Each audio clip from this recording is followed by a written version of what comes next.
light skin, I see you. Good evening. Bringing hope and make you feel alright. Rainbow, the promise, the future and life. Let this light that's within me shine to the whole world, whole world. Light, let the dawn of a new day bring understanding and love. Oh, inside, inside, yeah. Inside, inside, bringing hope and make you feel alright. Rainbow, the promise, the future and life.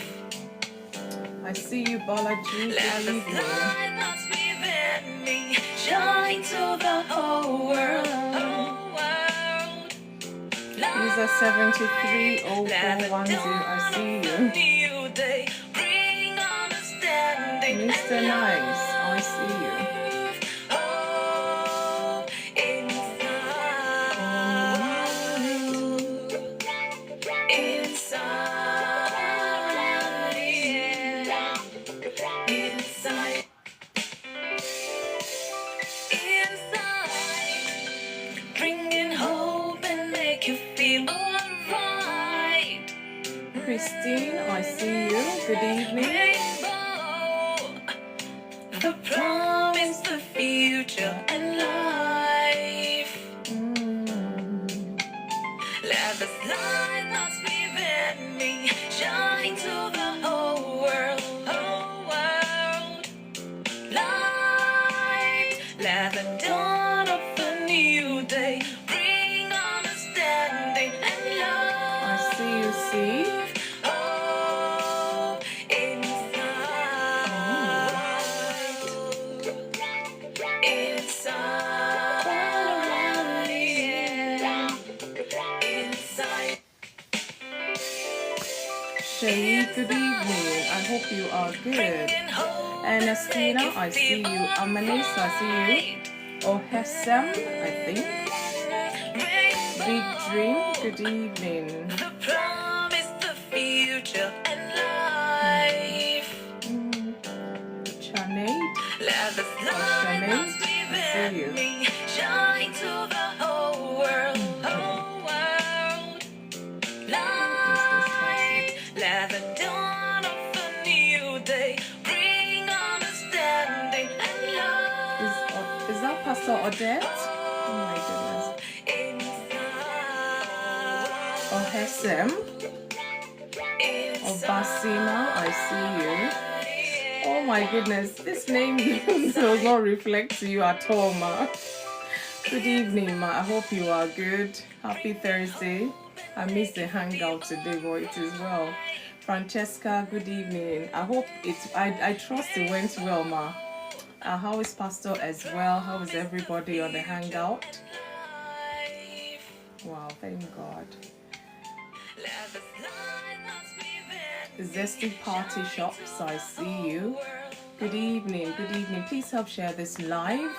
Versatile, I see you. Agaru, I see you.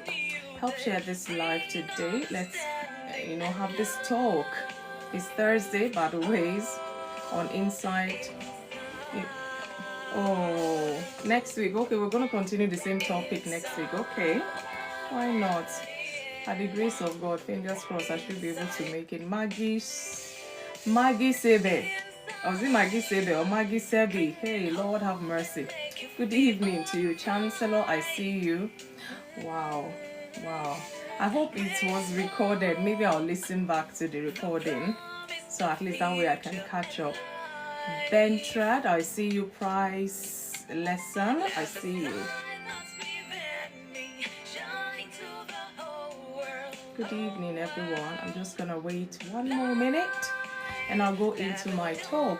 But good evening, good afternoon, good morning, or good night, wherever it is you're joining from. Well, it's evening here in the UK.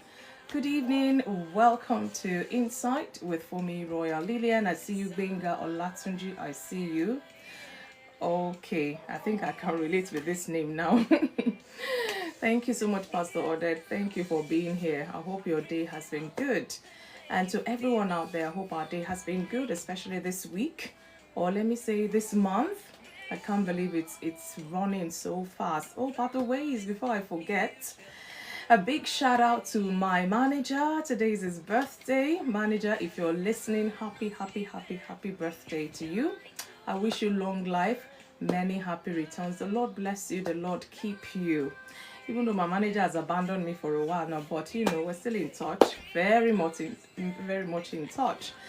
I wish you all the best, and I hope this will be a new chapter of your life. The Lord keep you, the Lord bless you. Happy birthday once again, manager. Olori Jolade, I see you. Thank you so much for joining. Please help share this live. If you click down on your screen for about 3 seconds, some names will pop up automatically. You click send, and scroll down all the way to the very last person. Those people are your followers, by the way, so help me share to them. Brown skin, I see you. Good evening. I don't know, it's Ori 7007 or 707 or something. I see you. Ma Abena, good evening. Welcome to Insight with FunmiRoyal. Today, this is the day the Lord has made. Indeed, we ought to rejoice and be glad in it. Mrs. Faith, I see you. Good evening. Please help share this live. I'm going to go into my talk shortly just to bring more perspective to our talk today. Self-care 14, I see you. Please help share this live to your friends, to your followers. Friday, Ian, you're welcome. On Thursday on Insight, we talk about marriage, relationship, issues, topics, whatever one you want to call it. Mojo's wife, I see you. Good evening. So today's topic is, do I know my spouse? Do I know my spouse? Whether you've been married 6 years, whether you've been married 6 months, whether you've been married 60 years even, do you know your spouse? Do you actually know your spouse? There's a big question that sometimes couples may not be able to answer adequately, and it can bring some sort of conflict, misunderstandings, rifts here and there. But today, let us talk about this on Insight. Do you know your spouse? And you will be amazed at the angles we're going to be looking at today to give us a better understanding rather than having conflict. Monique, I see you. Mariama, good evening. Please help share this live once again, or you can start tapping if you like what you're hearing so far. Please, if you like the live, it will attract other people to this page, as TikTok would advise us to do. Ngozi, I see you. So I'm going to be going into my talk shortly, and like I say, just to bring a bit of perspective to it. And I love it when we kind of self-reflect on this topic, because it affects people. It affects husbands, it affects wives, and sometimes if this is not properly understood, can bring issues in the marriage relationship. But let us dare ourselves to talk about this today. Noble Mansa, I see you. Good evening. I hope you are good. Happy Thursday once again, wherever you're joining from. Yasmin, I see you. Please help share this live. So I'm going to go into the talk, and at the end, I'll open the box for us to come rub minds some more, share 1 or 2 experiences, talk about this thing some more, and we'll go home or reflect, think about things. You can have a talk with your spouse, God willing, everybody on the same page, trying to understand one another so that we can keep enjoying the goodness of marriage as God designed it for us to be. Nana, I see you. I hope you are good. Happy Thursday to you. User 5432. It is such a long name, I don't know, or long number. Tommy, I see you. So today we're talking about, do I know my spouse? So marriage is one of the most intimate human relationships God designed. I always say this, God has designed marriage. And sometimes, like I would say as well, some people would deny the fact that they trust God or they know God or they believe in God. But God, instituted this marriage relationship. And whether we acknowledge him or not, he's still God. It doesn't matter anyways. So it is a covenant where two become one flesh. You can read Genesis 2:24. It says two have become one and they have become one flesh. Yet, many couples live together for years and still realize that they truly, truly do not know each other as such. So, knowing your spouse, it goes beyond surface familiarity. It's about understanding them, valuing them, and connecting with their inner world. Inner world. Remember, marriage is for life. It's meant to be for life, but I know a lot of things happen in marriage, cutting it short, people separating, people divorcing, all sorts, going on in the marriage world out there. I know. But, whilst we're still in it, let us talk about these things that can bring issues in our marriages. Gertrude, I see you. Good evening. I hope you're good. Obata, you're welcome. So, in marriage, one of the most powerful yet overlooked question is, do I truly know my spouse? Some people may feel, whilst they're courting, dating, they try to know each other, and to some level you get to a point where you finish one another's sentences, you be like, I think we're in sync, and you just feel this deep connection with this person, intimacy with this person, and you'd feel like, if they pop the question as a woman, you're gonna say yes. And the guy too is thinking, should I pop the question to this person? We seem to be in sync, I think I know her and I like this person. I might just want to spend the rest of my life with this person, and all of that. And then you now get into the marriage. Yeah, maybe you have your honeymoon phase, like most couples would, and then you find out that this person, it's like they're beginning to show you this side of them that you never knew, or that probably you don't even like, but now you're in that marriage. Where does that leave you? So we're going to be talking a lot about certain aspect of this topic. Do I know my spouse? So, like I said, many couples live together but remain emotionally distant because knowing is not automatic. Joke, is it? I said joke. Joke Falaja. I just saw the full name now. Good evening. I hope you are good. So it requires intentional effort. God designed marriage, as a union where intimacy, and when I'm talking about intimacy, spiritually, emotionally, and physically, is cultivated on a daily basis. So even if you feel you know your spouse all in all, by the time you get to that marriage, you're growing, they're growing, you see certain aspects of them that they did not even know was there. So you have to learn to adapt, adjust, be open, be honest, talk about things and all of that. Let me not jump my notes. But I'm going to be breaking it down one after the other. Big one, I see you. I thought it was you I saw in that small round box.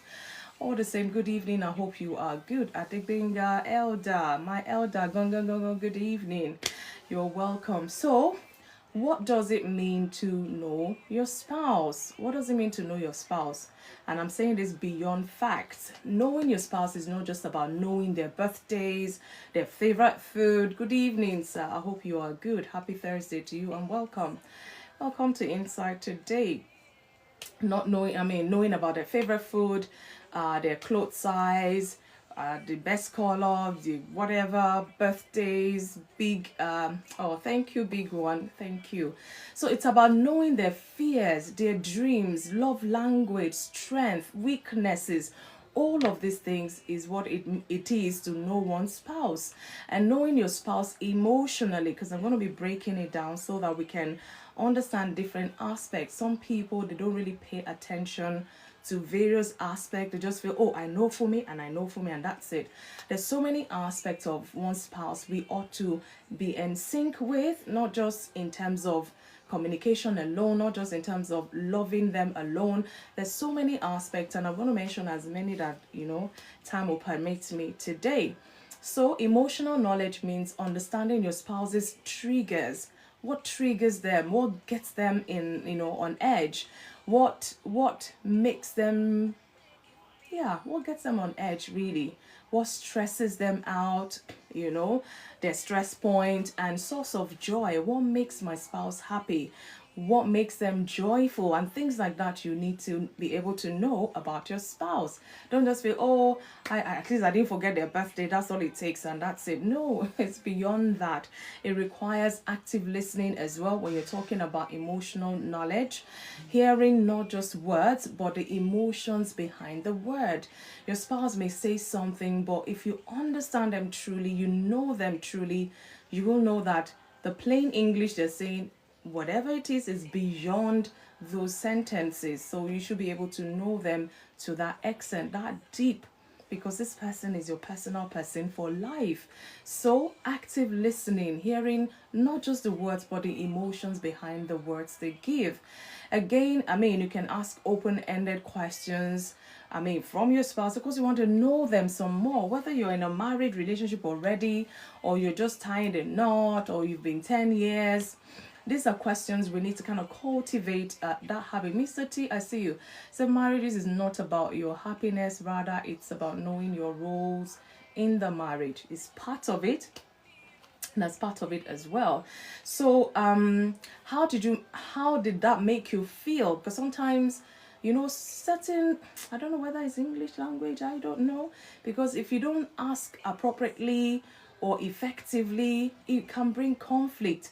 Instead of saying, what happened, tell me what happened, just say what happened. You can ask, how did that make you feel? Or maybe they've just expressed something, or they're trying to explain something. Just say, what happened? Like, hurry up. Hey, this person will just feel they're being rushed.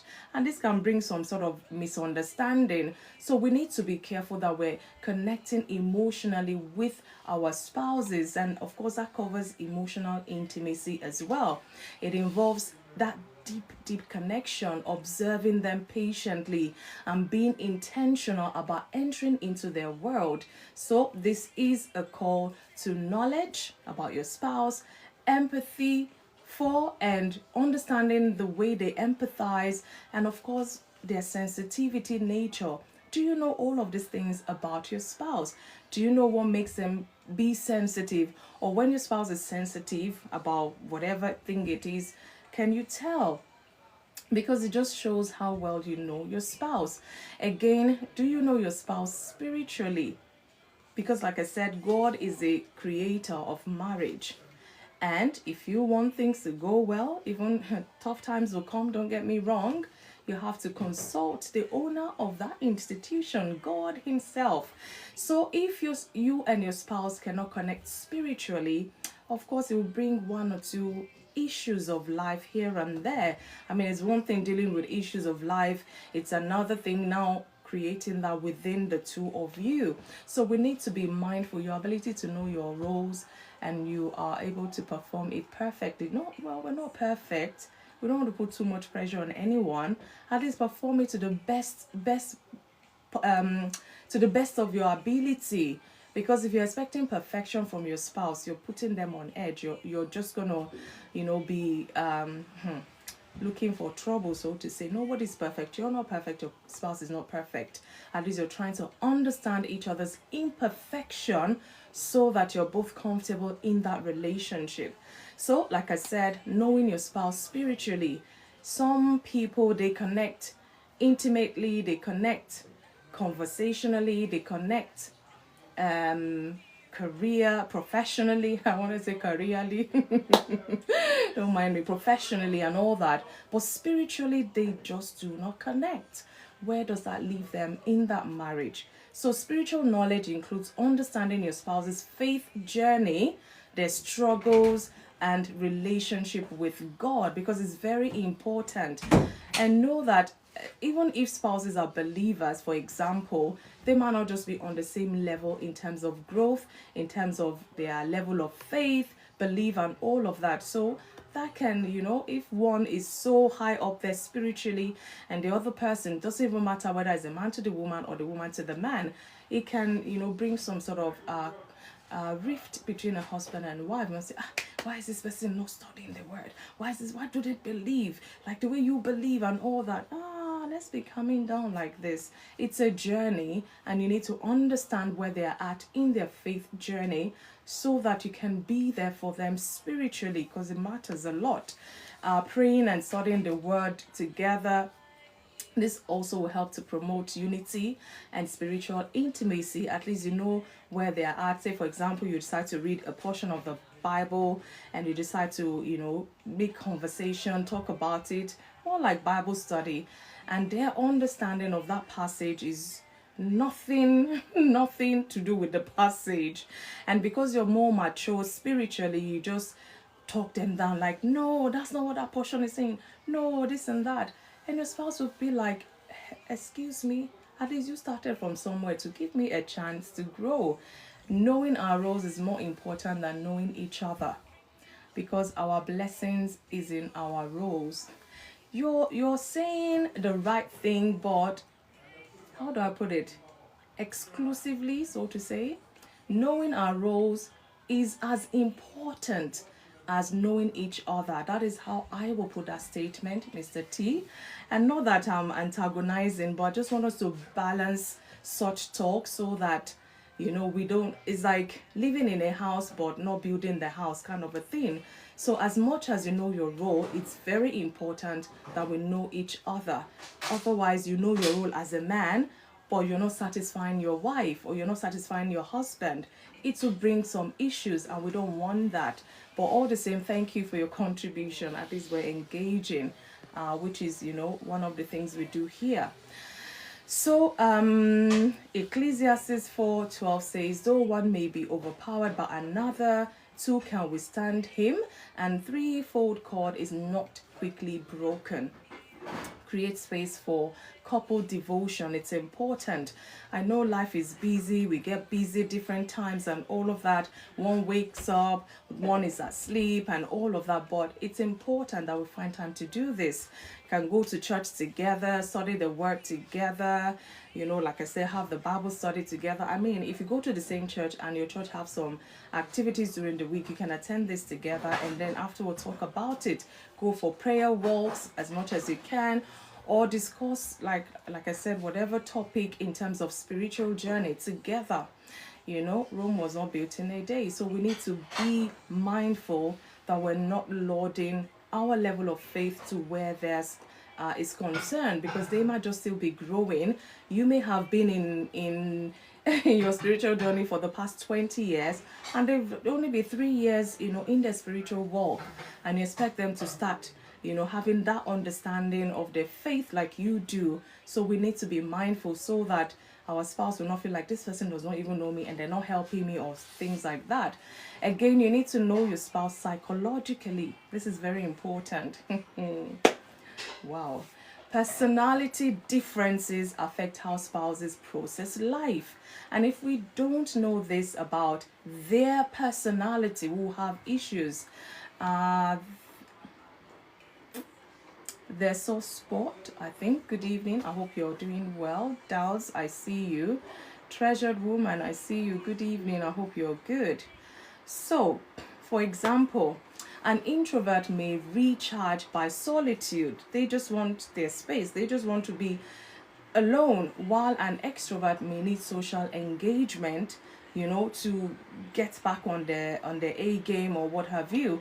So if you don't understand your spouse who just need that space to reflect and be themselves again, and you just go there, why are you by yourself here? And you don't, and you don't understand that this is their personality. That's why I say you need to know your spouse psychologically, because otherwise there'll be conflicts every now and then. And I tell you, there are needless conflicts that sometimes couple, engage in. So, are you an introvert? Is your spouse an extrovert? How do they like to deal with things? You need to know that. Otherwise, you just feel, oh, they're neglecting you because maybe you had an argument or issues like that. And they're wondering, where are you getting this from? It's just because you haven't taken that time to know them psychologically. Again, understanding personality types, it will help avoid conflict. If you're the type, you're not too used to all this psychological talk, whatever, you can go on a research and type on Google or AI or whatever. It will help you understand your spouse better. And if you're able to understand them psychologically, you find out that there's less conflict, less argument, and all of that in your marriage relationship. So take personality or love language tests together if you must, just for the sake of it, and discuss how they apply in your daily life. There's so many questionnaires out there couples can try, they can try on their own or together just for the fun of it. Not that you go and ask one question, you'll answer, and then it will bring another conflict. That's not what we're talking about. But it's just to help husband and wife understand each other psychologically some more. Really, it goes a long way. Again, knowing your spouse practically, as in practically. So this is where daily life shows love. Do you know your spouse, their likes? Do they like their coffee plain? Do they like their coffee with milk? Do they like their coffee with honey or whatever it is? How do they handle stress? Do you know? Some will say, oh, when their spouse is stressed, the whole house will be under lock and key. Like, you dare not laugh. It's like you're not understanding their stress. Or sometimes when it's a couple or the husband or wife, whoever is stressed, they are excessively happy. People were just different like that. And you need to know that when this person is excessively happy, they are trying to hide the stress they're going through. So it takes you to know your spouse that this kind of joy, undertone is stress. This person must be stressed, but you need to know that. And again, you need to know their financial priorities as well. So practical knowing shows thoughtfulness and it reduces frustration because you think about them, because you know them practically. You know them when they're in this phase, you need to stay away, or when they're in this phase, all they need is a big hug and they'll be fine. But if you're not connecting with them at that level, it will bring some sort of frustration, to be honest with you. An example is if your spouse values order, for example, neglecting small acts like putting things in place may feel like disregard. They will just snap and you'll be wondering, oh, this has been done for years and years, why? So sometimes you need to understand your spouse. And for the fact that they're keeping quiet about certain things does not mean they're happy about it. And the moment they not even call you to say, you know what, this thing, I really don't like it. Or that thing, oh, I like it, you should do more of that. Don't take it as, what did they mean? After all these years, No, that is not the time to start exchanging words needlessly. You need to be mindful. So remember what, like I said, active listening. Sometimes some spouse will give room for you to find out these things about yourself or to discover them. And when they say this room they're giving you is only to 1 year, 2 years, 3 years, one day they will just call you down, sit you down, like they were hoping, they were believing that you're going to change or you're going to see this thing and address it, but it's like you're not even seeing it. And now they've called you up on that thing and it's like, hey, Fourth World War, not even Third World War. So let's be mindful that we don't take things like that. Remember, do I know my spouse? You need to know the good, the bad, the ugly about each other. And this is how you understand each other and you can, support one another, be there for one another. And, just sometimes you may have to compromise where this talk is concerned. So why is it important to truly know your spouse? Remember, we're talking about marriage relationship here. Why is it important to truly know your spouse? Maybe you guys can just type there 1 or 2, but we're still gonna, come to the box and talk some more about this. Ola, I see you. Good evening. Of course, number 1, it strengthens communication between husband and wife. So misunderstandings are reduced when you know your spouse thinks and feels a certain way, or you know how they feel, you know how they think. This time around they're like this, feeling all this, best stay away. They're like this, feeling all this, they need the hug. You need to be able to discern what exactly your spouse needs. And how can you know if you don't talk? Because sometimes you may be confused about certain actions or reactions and you're not sure, instead of sitting and assuming this is what it means or this is not what it means, ask them, oh, my dear, I noticed your behavior yesterday about certain things. Is it that you don't like that or what I said or whatever it is? Communicate with your spouse so they know. And by the time they respond, you find out that it's even far from what you're thinking. Or we sit, sometimes you assume this is what they're thinking, this is what they're trying to say. No, ask for clarity's sake so that there won't be misunderstandings. Again, it's important to know our spouse because it builds trust and security. When a spouse feels known, they also feel valued and safe within that relationship. I mean, if your spouse feels you don't want to know anything about them, they don't even feel secure in that relationship, like you don't care enough and all of those things. Sometimes some people, what's what, they're not expressive emotionally. It doesn't mean they're not emotionally connecting with you, but they just have certain ways they show things. And if you don't know, you just be upset for no reason all the time. But if you understand them, you know them, you know that this thing they're doing, hey, it's far from it, but this is their own way of showing they care. This is their own way of showing they value you. So you need to understand them if you claim that you know them. Again, it's important because it enhances conflict resolution. I mean, there will be conflict. If I say no, because you love each other, no conflict, I'll be lying to you. So, knowing their triggers, like I said, knowing boundaries and needs, their needs, what they need, at what time, when, and things like that, it cannot help resolve issues peacefully. Sometimes you know that when this person is in this state, just let them be for however long.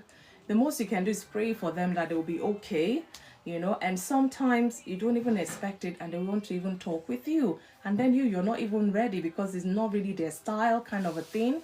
So we need to kind of help one another so that conflict resolution will not be a big problem. Again, it's important because it depends your intimacy.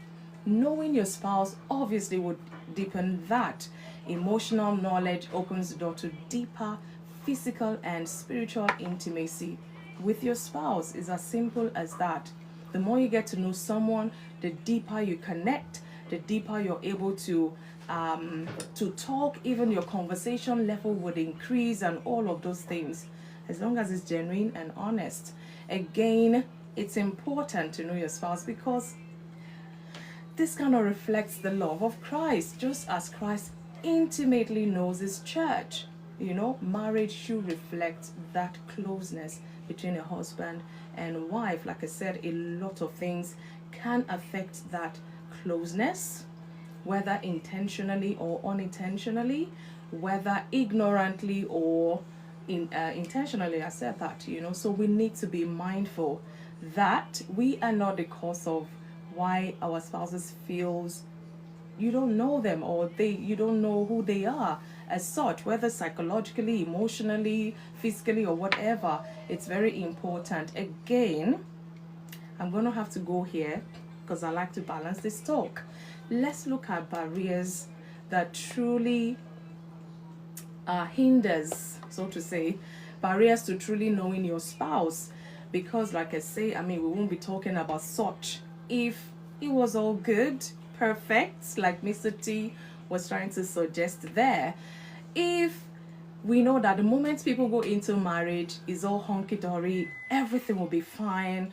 We're not going to talk about separation. We're not going to talk about divorce. I bet FunmiRoyals will not be here talking about these issues of life. So let's look at those barriers because we need to reflect on them and try to see maybe it's in our relationship. Let's reflect about it. Like we say, sometimes you have to unlearn certain things. We have to relearn certain things so that we can keep enjoying our marriage relationship. First thing that is a barrier is assumptions. This thing is deadly, deadly. Believing you already know everything about your spouse It stops that curiosity. It stops you learning that this person is actually growing, because you just assume, this is a person I married 100 years ago and they're still the same yesterday, today, forever, when they're not Jesus. How about? Be honest and don't assume anything, because assumptions kills, and most times they're negative. They are negative most times. I can guarantee 80% or 90% of the time they are negative.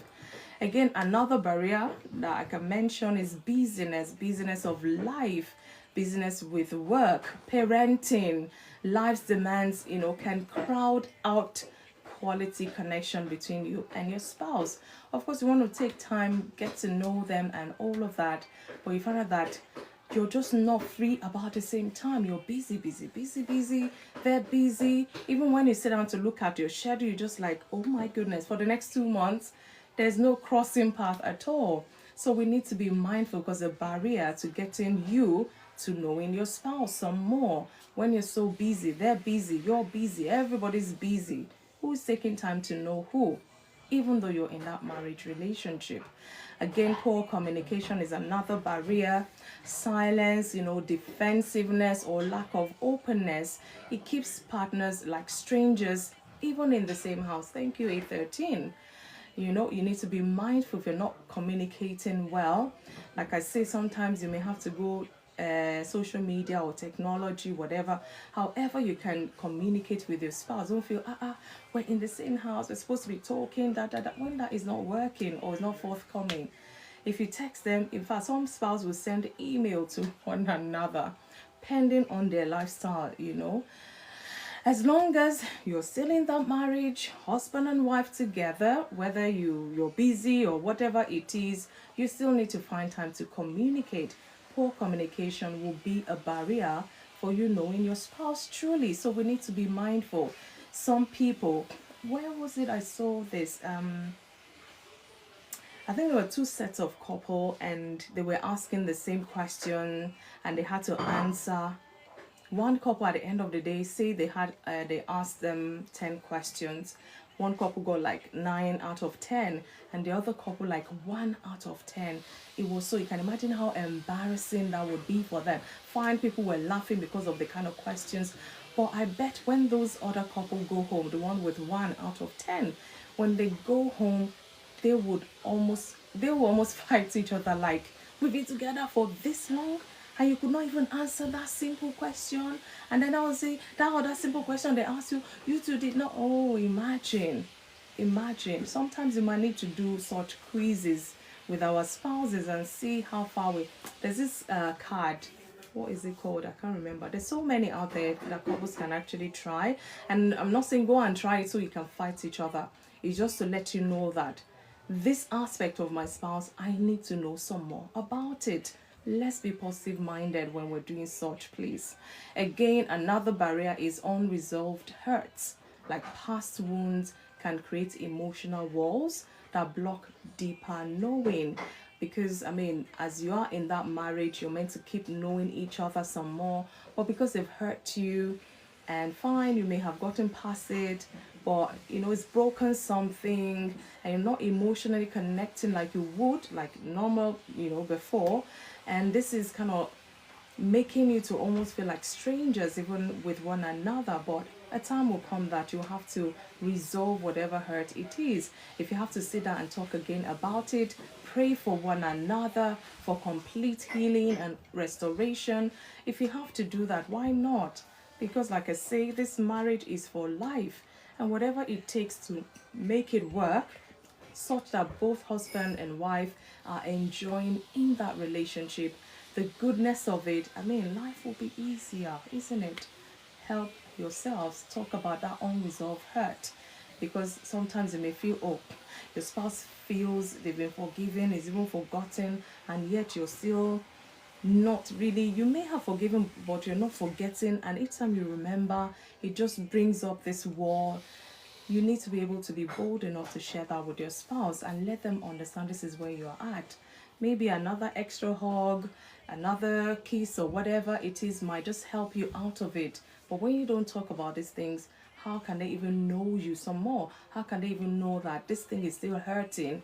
even though you've forgiven them. So sometimes you may have to talk about those things. They're deep, they're painful, but yeah, let's find courage to talk about it. Again, we'll look at practical ways to knowing our spouses better. Yeah, intentional conversation. I've said it technically. If you look at the barriers, challenges, just flip it. Ask meaningful questions, not just daily routine ones that you're used to. Ask certain things. If you see that, oh, maybe they're changing behavior, like I said, we're still growing. We're growing with one another. And even your spouse, they don't know themselves fully. So how can you know them fully as such, other than growing with them, understanding them on a daily basis, and even beyond that daily basis? Because tomorrow they can just do something out of the blues. Rather than you fight them, try to understand there's a reason they did this. Instead of you assuming this is the reason, ask them, oh my dear, you did something yesterday that is out of character. Do you care to explain what happened? Or just you just want to understand, not that you want to fight. What did you do yesterday? What happened? All those things. Maybe we're flexing our muscles or whatever with one another, but we know it's not going to bring peace. So let's be mindful that our conversations are intentional. If you don't want to be talked to in a certain way, don't talk to your spouse in that certain way, period. Again, another practical way to knowing a spouse better is observe non-verbal cues. I don't know. I had to put this there because sometimes, for example, this one is more common. You and your husband or you and your wife, you've gone to an event and everybody's doing all sorts, and you're at one end of the room at some point, and then your eyes meet in that room and you just do some sign to one another, and you get it quickly that it's time to go home. Not that when the spouse does the sign, meaning enjoy, let's keep carrying on with the dance or whatever it is, and then your spouse is looking at you, it's been 10 minutes, this person, did they not get the message? And you're looking at this 15 minutes and they're just dancing away or whatever away, and you're wondering that, but you've done the sign, do they not understand the sign? But the truth is, did you explain the sign? Are they meant to know the sign? Or you just assumed in your head if you did that, they understand what it means? As simple as that is. And then when the spouse eventually come and tap you, and whisper to you because it's noisy and all that, let's go home. And then you now go right inside the car before they even put on the ignition or whatever. They're like, but I did sign to you for the past 20 minutes. You did not read my sign. My dear, I saw your sign, but I thought you meant, the night is young or something like that.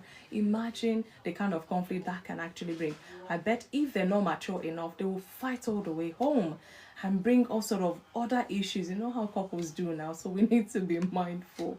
So, your non-verbal cues, explain to one another. Let it sink in. When you did or when you do thumbs up, your spouse will know what it means. Not that you want them to assume that they know what that means.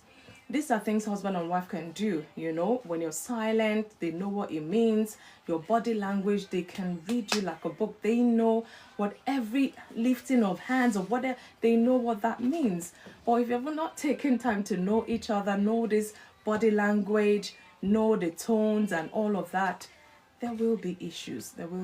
So let's be mindful. Another practical way to know your spouse is learn their love language. Was it last week or the week before we talked about love language in marriage? Speak love in the way they best receive it. But you find out that they're speaking love in the way they best receive it. The way you receive love is not the way your spouse will receive love. Maybe not all the time really, but you need to be able to speak their own love language. These are practical ways of getting to know your spouse better. What they love, you will do for them. What you love, they will do for you. And sometimes what you love to do for them, you will do for them, and explain it because they may not understand. And just say, you know what, I know you love this, but I feel like doing this for you. Would you like it, or would you like me to do it, or whatever? But what is their own love language? Speak their language to them in a way they would understand, not the way you feel you understand it. Again, shared experiences. When you spend time together doing activities that allow openness and bonding, it brings, that closeness again. It just lets you know, oh, my husband doesn't like swimming, or my wife doesn't like cooking, or whatever it is. You get to know, and you can kind of encourage one another. You cook together, swim together. You find out that they're having that interest in that thing they felt, So shared experiences also is another practical way of knowing your spouse. Again, I will say this: prayer and spiritual bonding. Praying together will allow you to know not only their heart but their walk with God. Because sometimes I tell you, things happen, and you're very strong spiritually, you just feel very weak. Apart from you praying for strength for yourself, you're just so weak. You need that encouragement. And then your spouse knows that this person, they've been moody. Maybe I just go and pray, just lay hands on your spouse and pray for them without them even asking, and this can increase your spiritual bond together. It goes a long way. It goes a long way, especially when your spouse is not expecting it out of the blues. In fact, it doesn't even have to be for any reason. You might just feel led to go pray for your spouse for whatever thing at all. And they'll be like, oh, we didn't talk about this, or I didn't say anything. Say, I just feel led to pray for you. Sometimes you do that, and it just lets our spouse know that even when you don't ask to be prayed for, you know that they will think about you enough to pray for you, whether you ask or not. Then again, I'm going to look at this balanced perspective, meaning knowing is progressive. That's why I say you're going to be in that marriage for life. Thank you so much for the likes. Thank you. You will never fully know your spouse at once. That is why it's a journey. It's a lifelong journey. The FunmiRoyal, well, I wasn't FunmiRoyal when we got married. In fact, I never knew FunmiRoyal, that name was going to come to existence, to be honest with you. It was along the journey that FunmiRoyal came about. So the Funmi my husband married some 26 and a half years ago is not the Funmi sitting here talking with you. And if he also does not realize that, it means he's not taking time to know me. If I don't realize that the person I married some 20 something odd years ago is not the same person I'm living with now. Of course, we've grown in age, stature, professionally, and maturely, and all of that. I mean, there's some that I'll be like, hey, what is this? And it will take time for me to adjust. I bet he'll look and say, hey, is this the woman I married? And it will take time for him to adjust as well. Sometimes he might not even just adjust. But for your peace sake, you just have to learn to accept certain things, as long as it's not negative or, it's going to cause harm to your family, so to say. We try today. So, know that knowing your spouse is a progressive thing. As long as you made up your mind to walk that aisle with them, to do life with them, knowing them is a lifelong journey. So don't be in a hurry and say, oh, your mates are doing this, and start comparing your spouse to somebody else. Don't do that. Rather, let them encourage you to do better. Again, another balanced perspective to look at is allow room for growth.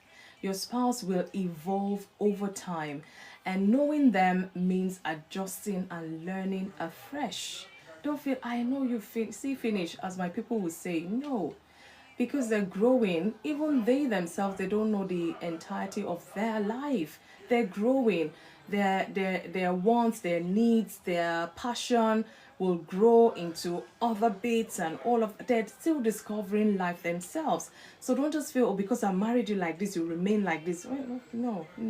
So we need to have that openness of heart, of mind towards our spouses. And again, respect individuality. It's very important. Knowing your spouse doesn't mean controlling them. It doesn't mean because you know them, I want you to do this, if you don't do it, we're not, no, that's not how marriage works. It's about honoring their uniqueness. This is who they are. Honor that person, accept that person, support that person. And even if you're trying to change them to be better, you have to have wisdom to doing these things. Otherwise, it would appear like you're controlling. We're supposed to look out for one another. Of course, I don't doubt that, but we need to be mindful whilst we're trying to do that as well. So I'm going to be rounding up because I want us to come up and talk some more about this. But the question, do I know my spouse, is not meant to bring guilt, but to inspire intentional love. Really, just as Paul prayed to know Christ more in Philippians 3:10, we must pursue deeper knowledge of our spouse daily. Whether we're busy, whether life is happening, we're in this journey for life, we have better start, putting efforts to it.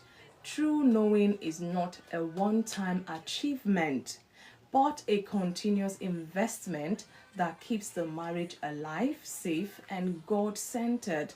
Like I always say here, if you want your relationship to enjoy the best of everything, let God be at the center of that relationship, and you'll be amazed. I'm not promising a challenge-less life, so to say, but know that when God is in a matter, He will give you the grace. He will strengthen both of you to carry on through to that place of victory. So asking, do I know my spouse, should lead to humility, curiosity, and renewed commitment. Knowing is more than sharing a house. It's sharing a heart together. Your heartbeat beating, one is beating down, the other beating up, in between like that. It goes a long way. So when you know your spouse deeply, emotionally, spiritually, psychologically, and practically, you create a marriage that is alive, a marriage that is resilient, and a testimony of God's covenant love. Because marriage is not just mere words. When you walk down that aisle, you say, I do to one another. It's a covenant between both of you and God. So it just lets you understand that I love this person, I want to know this person, and I want to do this for the rest of my life. And that is my prayer, that God will give us the grace, even when we hurt one another here and there, because it's hard. I know it can be hard. But at some point, when we know the covenant we made before man, before God especially, it will give us, more resilience, more grace, to want to follow through and get to know our spouses even more. You've made that mistake, you feel guilty, I've forgiven you, let's move past this. It shouldn't be the end of you. I'm here, I still love you, I still want us to carry on, even with you're saying this with tears, but you still mean it from the depth of your heart. I bet your spouse even want to know you some more. My prayer is that God will give us the grace that we need to know our spouses some more. Not just know them on the surface, but very, very deeply, such that we keep enjoying that goodness of marriage by the grace of God. I'm going to rest it there. At least you have that understanding of where we're coming from tonight. Do I know my spouse? So the question today after this talk is, how well do you know your own spouse? How well do you know their hearts, their dreams, their fears? And the sub question is, what one step can you take today to know them better, regardless of whatever life has thrown at you? What one step can you take today, as we're talking now, to knowing your spouse better? Guys, thank you for listening. Inside, yeah. Inside.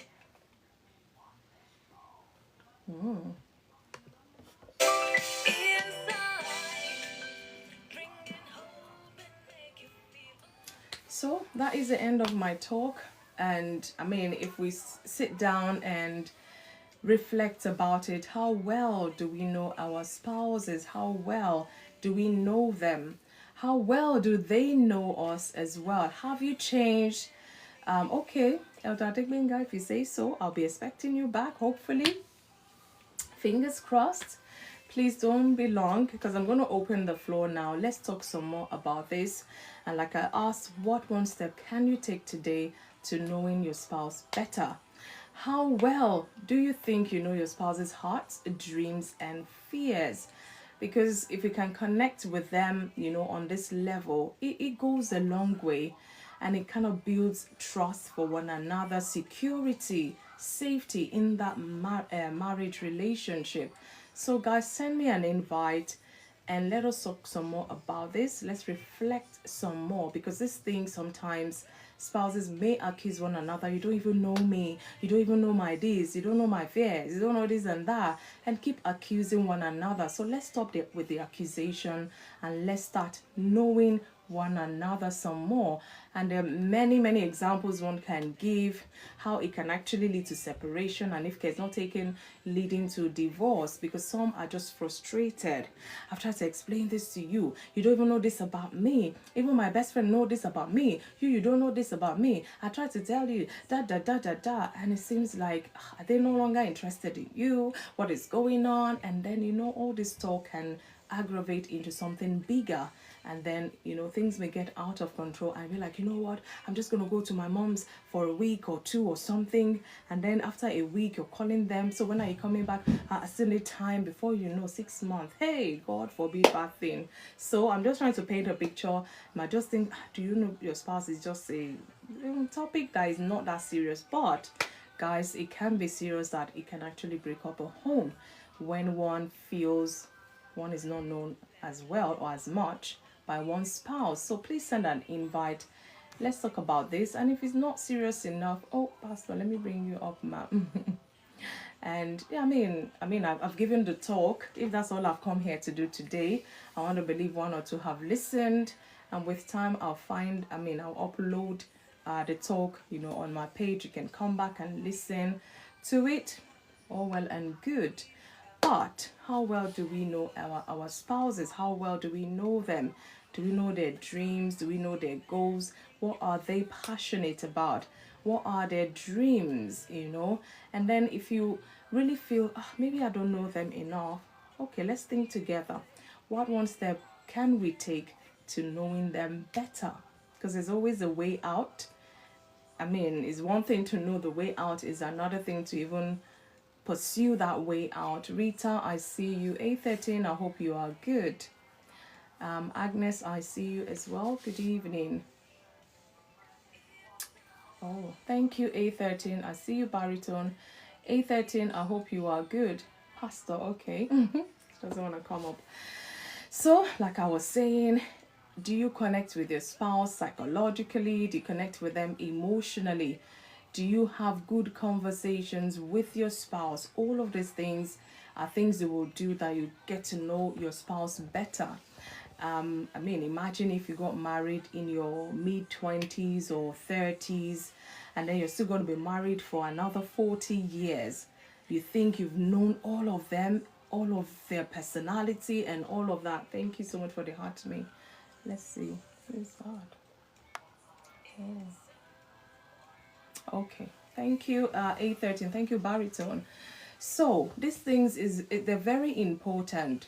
You have couples going for couples therapy, and by the time they start off, sometimes it could be a cultural thing that has brought about that conflict. You say, my culture, I've told you this is what we do at this time of the year, or this is what we don't do. We don't eat this, we don't eat that. Those things I mentioned is the things you now cook, is the thing he wants to eat. And as simple as those things are, it can bring some sort of conflict. Welfare to Greatness, I see you. Good evening. You're welcome to Inside this evening. We're talking about, do I know my spouse? And I've just finished with my talk anyways. And I'm just, kind of keeping it warm for people to come in. I know the week has been busy. Some of us may still even be at work. I do understand. And I said, in fact, if I had to end this live now, I believe that at least I've put the word out there. It's something we can go personally and reflect on. How well do we know our spouse? Do we know them emotionally, spiritually, psychologically, and practically? And this, like I said, it's very, very important, because if one spouse feels, this is missing from their marriage, it can bring about conflict. It can bring about issues. Good evening. I just got in myself. Food is calling. I'm bed. Oh, tell me about it. I know, sis. I hope you're good. Anyways, please let the food come. You care to share? What are we eating, by the ways? Some of us have eaten. I wish we can really, really know people. Well, that's people. We're talking about one spouse. This person you have said I do to for the rest of your life.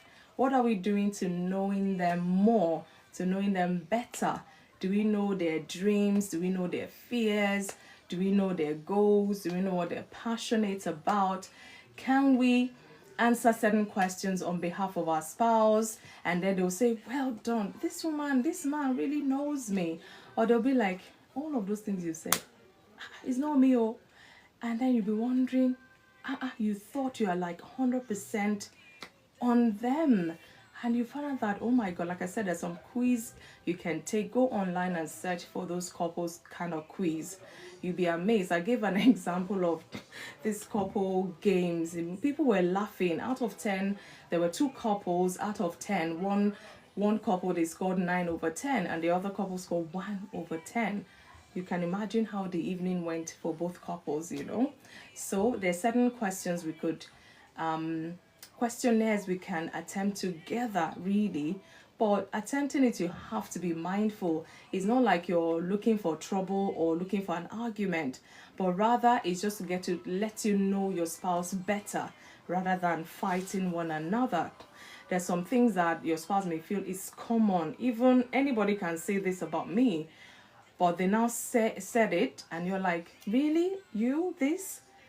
And it will hurt them because they feel anybody could have said this about them, and you, their spouse, you don't even know that about them. It can hurt, really. So, like I said, these things we need to tread carefully. Know that the mindset is more of positivity, no negativity. We're trying to do this to help us know each other better, not so that we can start pointing fingers. But you should know this, you should have known this, you shouldn't have known this. No, no, no, no. That is not the aim here.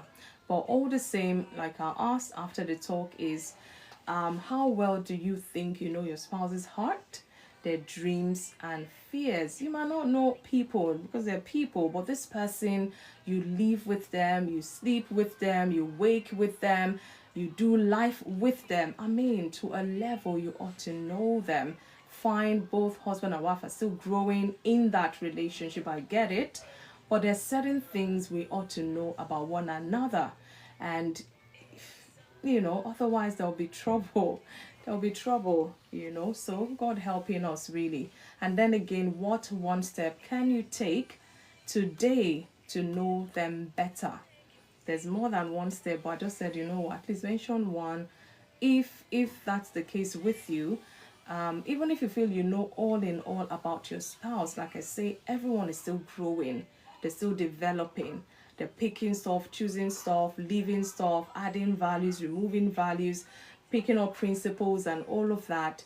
And the ones you think you know yesterday might not just be what they are today. So you have to keep up. It's a constant thing. That's why I said it's a lifelong journey. You don't just stop and say, yes, now today I know all in all about my spouse and that's it. It doesn't work like that, I wish.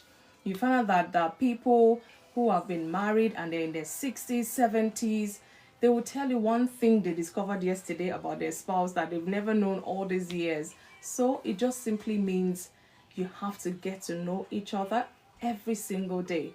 Life would happen, like I say, you will face life's challenges, you will hurt one another in the process, but that shouldn't stop you getting to know your spouse some more, getting to know their dreams, their goals in life, and all of those things, because it kind of bonds you some more, and that is what you want in your relationship. That is what God would have us have in our relationship. We'll know each other, understand each other better, so that we can do better by each other, especially in the, you know, in the dark times, really.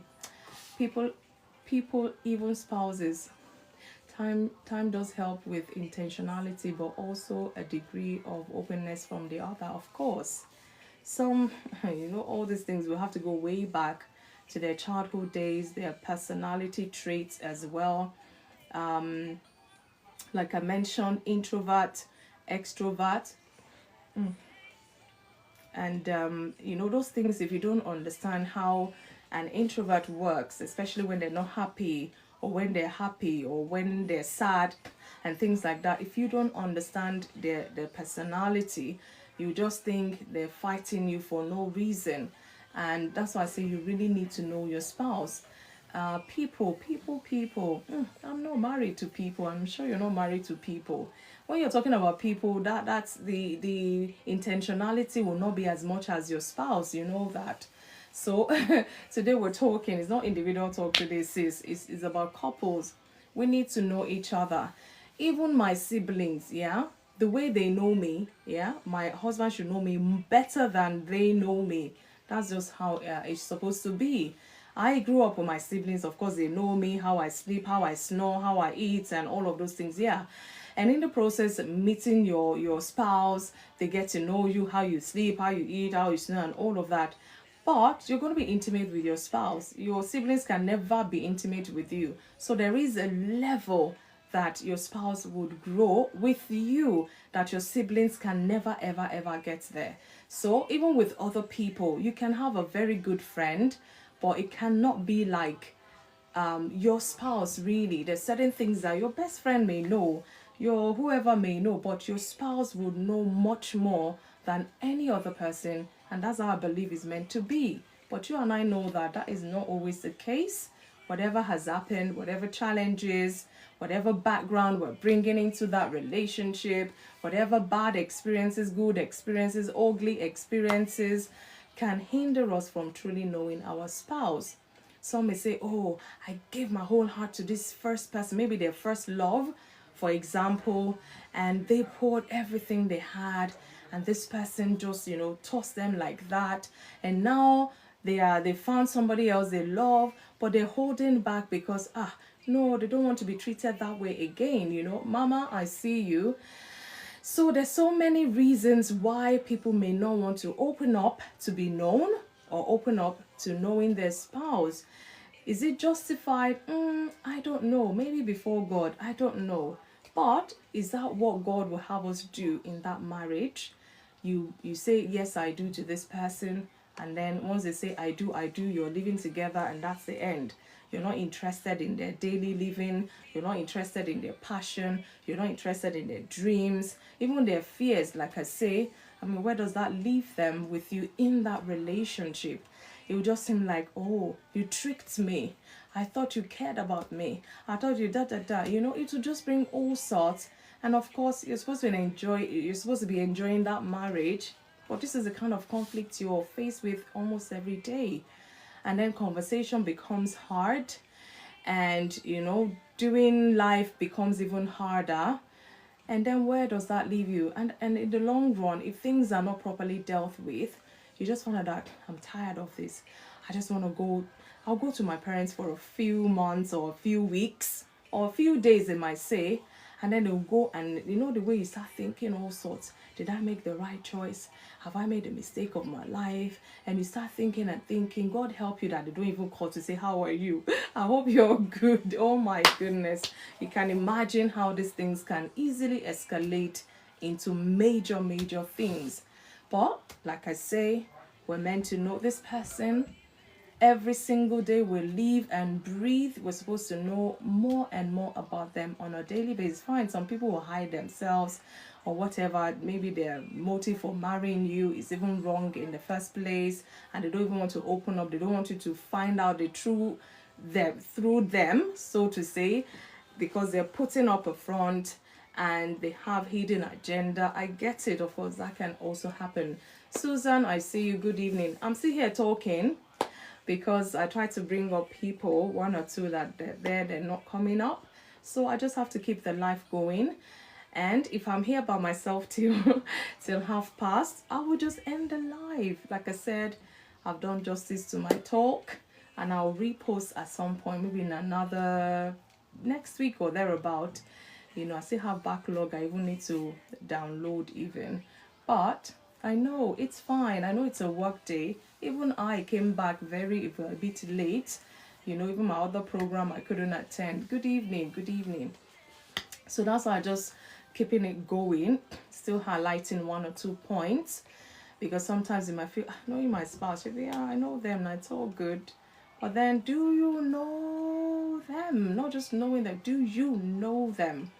And like I asked those questions, how well do you think you know your spouse's heart, their dreams, their fears. And you know that these things can change with time as well. So even if you think you know their heart, you know their dreams, you know their fears, and then 10 years down the line, excuse me, you're reminding them that, you know, this is you, and they're like, no, it's not me. And then you almost be arguing, I know this about you. How come you're telling me da? Because times have changed. It's been 10 years. They don't even think about those things anymore, let alone even remember once upon a time this used to be their dream or whatever. And that's why I said it's a daily thing. You have to keep up with them.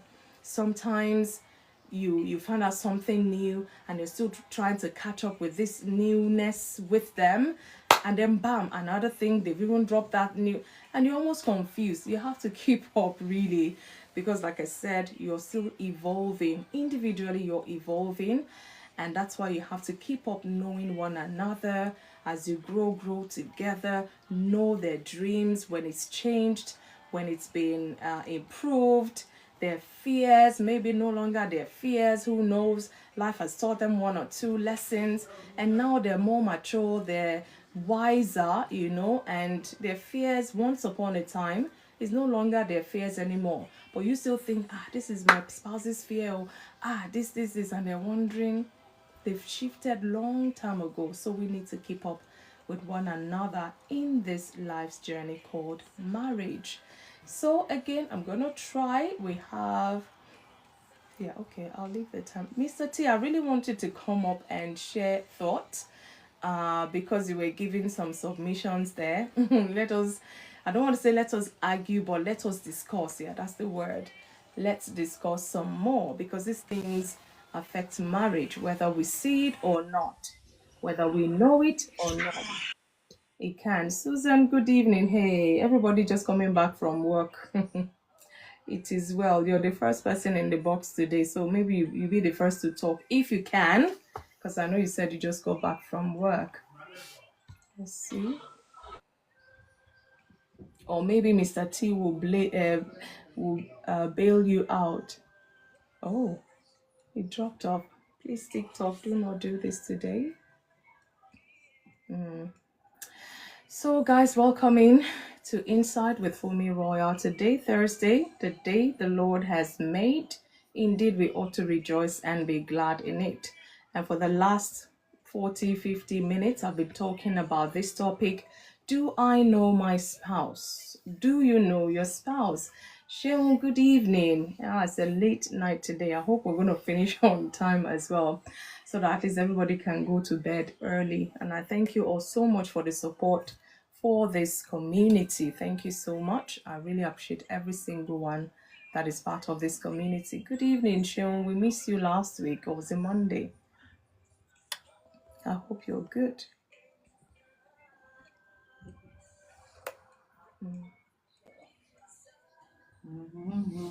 Hiya.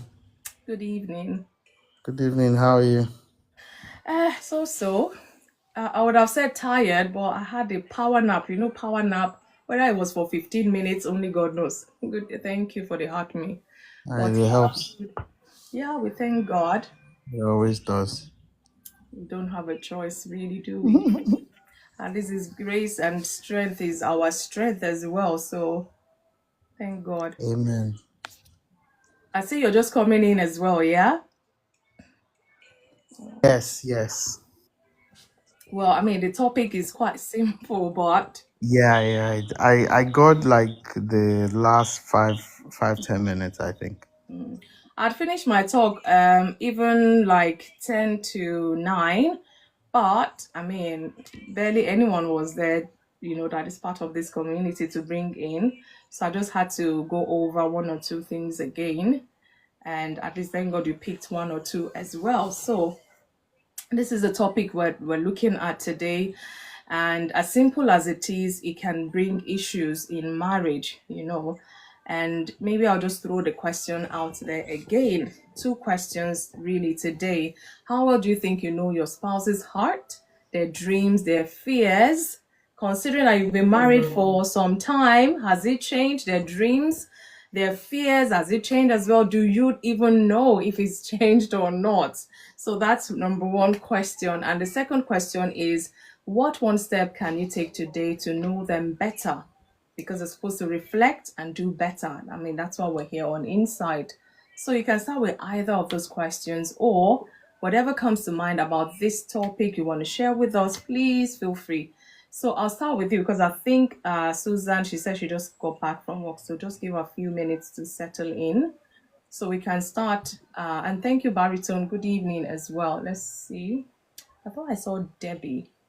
So I just saw this red dress. I assumed it was Debbie. So, Sheo, I don't know where you want to start off for us today. I yeah, I think I know my wife very well. And why would I say that? I think the reason I'll say that is a lot of the time she doesn't need to say anything before I know what she's trying to convey, if that makes sense. It does. And You you're know, always on point. well, not always on point. No, I don't think anybody can always be on point, but I think if you are doing 80 to 90%, you are doing okay. Yeah, Sometimes you do have the miscommunication, which is of inevitable, course. Yeah, but I think if you're doing 80%, you're doing okay. If you're doing anything less than 50, then I think you have a lot of work to do. And definitely. I I think concur. the funny thing is, I think we all start from less than 50%. Then over the years, you get better with it. And I think, at least for me, that's what it was. Initially, I thought I knew, but I didn't know. But with time, you start to understand, you start to correct certain things, you start to get better as the years go by, to the extent that sometimes I just need to look at my wife and I know exactly if What is something is going on? wrong. Yeah, exactly. It's like something as simple as, "Are you okay?" And before you even ask, "Are you okay?" she answers, "I am okay." You haven't asked the question, "Are you okay?" Because it's like she's seeing that question like before you even open your mouth. Let me just answer you to save you Exactly. the So asking. if I don't ask, "How are you doing?" and she answers, "I am okay," or "I am okay" enters the sentence before I even ask, then that definitely means she's not okay. So that one is a simple telltale sign. But I think for me, ultimately, it is more of the unspoken Word, words. It's more of the non-verbal communication. mannerisms. Yeah. Exactly. It's more of the mannerisms. And the main reason I think it's just time. Over time, I just picked up on it. Um, was there a faster way of me getting to understand these things? I don't think that there was a faster way. I think the more you live with someone, the more you interact with someone, if you pay attention, you start to pick up on these little things. And it's the same thing with me as well. And she tells me something like, "Oh, is something wrong?" And I'm like, "I'm not," you know. And I'm like, "No, nothing is wrong." And she's like, "Something is wrong." And I'm like, "Nothing is wrong." She's like, "Something is wrong." And it's because she can tell. Yeah. And it's all those little subconscious gestures that instinctively your body just gives off. And it's funny because I can be with my siblings or the family can be together and something changes in me, for example. She'll pick it up and nobody else in the room can pick it up. Oh, that's how it's supposed to be. Honestly, that's how it's supposed to be. so so she can pick it up, and if she picks it up, she just waits for maybe an instance where I maybe go into the kitchen and I'm the only person in the kitchen, and she And quickly then she'll comes and come meets me after in the you. kitchen. She will come after you like you this exactly man. exactly and she's like, "Oh, what happened? Did somebody do something wrong or something like that?" But like I said, it just comes with time. If you are patient enough and you pay attention, you pick it up. And like I always say, whenever there are arguments, whether small or big, always take notes. I think that's when you pick up on a lot of things, at least for me. Sometimes conversations can lead you in the right direction, Yeah. but I think with us, when somebody says, "Oh, we need to talk," then the other person's guard is a bit up, like, "Okay, what is wrong?" And Definitely. yeah. So we try not to do the, "Oh, we need to talk." We just start talking, you Otherwise, know, the tension because had built, like, exactly. your aunt. When you just go, yeah, when you just go Yeah, straight into the topic, we found out that it's just better for the other person because the other person's guard is not up. But yeah. when you say something like "we need to talk," then the other person's like, "Okay, what is wrong? What have I done? What is the issue?" And the person's mind is running up and down, and it might be something very, very small or I'm something telling you, irrelevant, yeah. but the person's guard is already up. Yeah. So I think years ago there was a time I had to, tell my wife that don't say we have a problem, say we have a situation. Because when you say we have a problem, my mind is thinking of the worst issue. And it might Oh, be something as simple as, oh, we need to fix the car, or the plumbing needs to be yeah. fixed, or something very, very small, I know, you yeah. know. So I think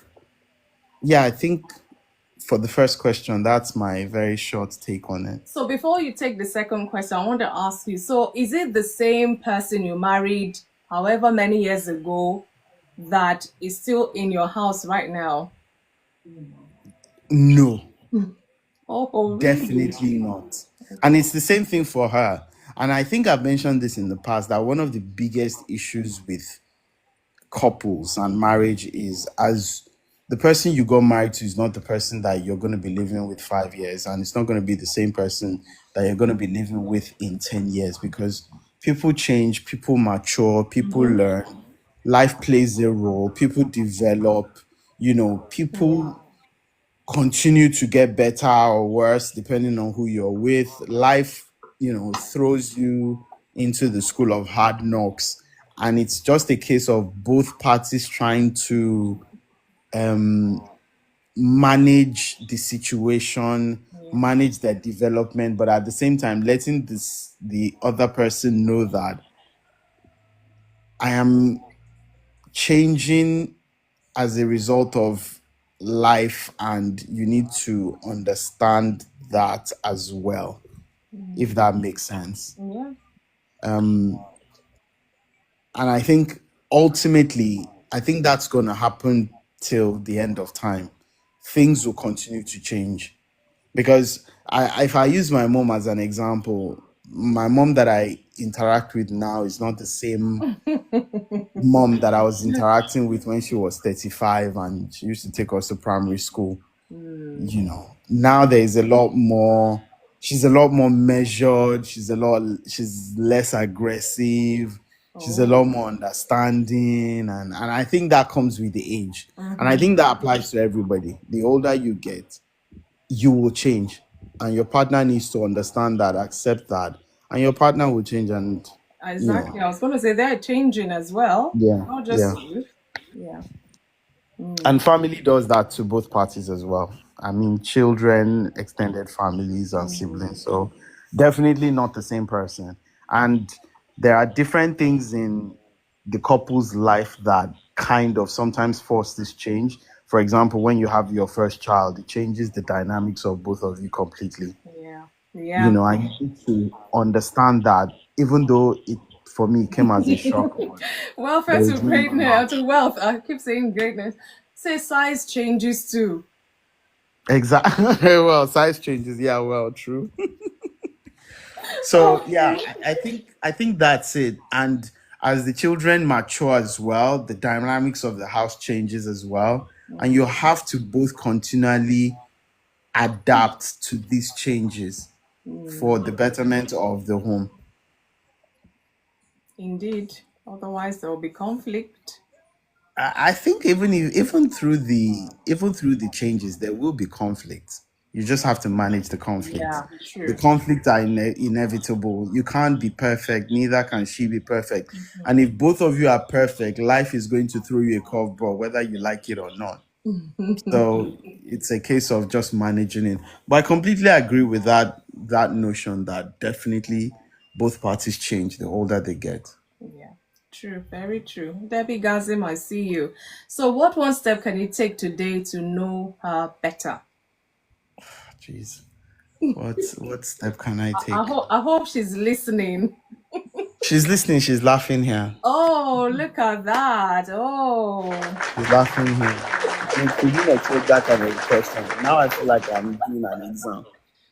Are you What blushing? step? What step?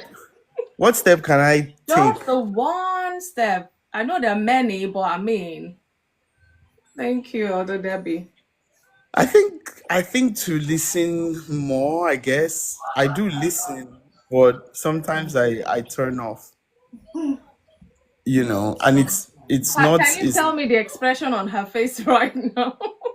she just rolled her eyes, I think. Oh my goodness.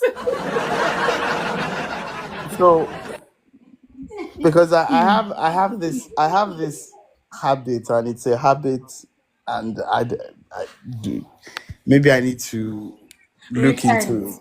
You need to Well, maybe repent. repent is a bit strong. I don't think it's a Oh, sin, so okay. maybe repent is a bit strong.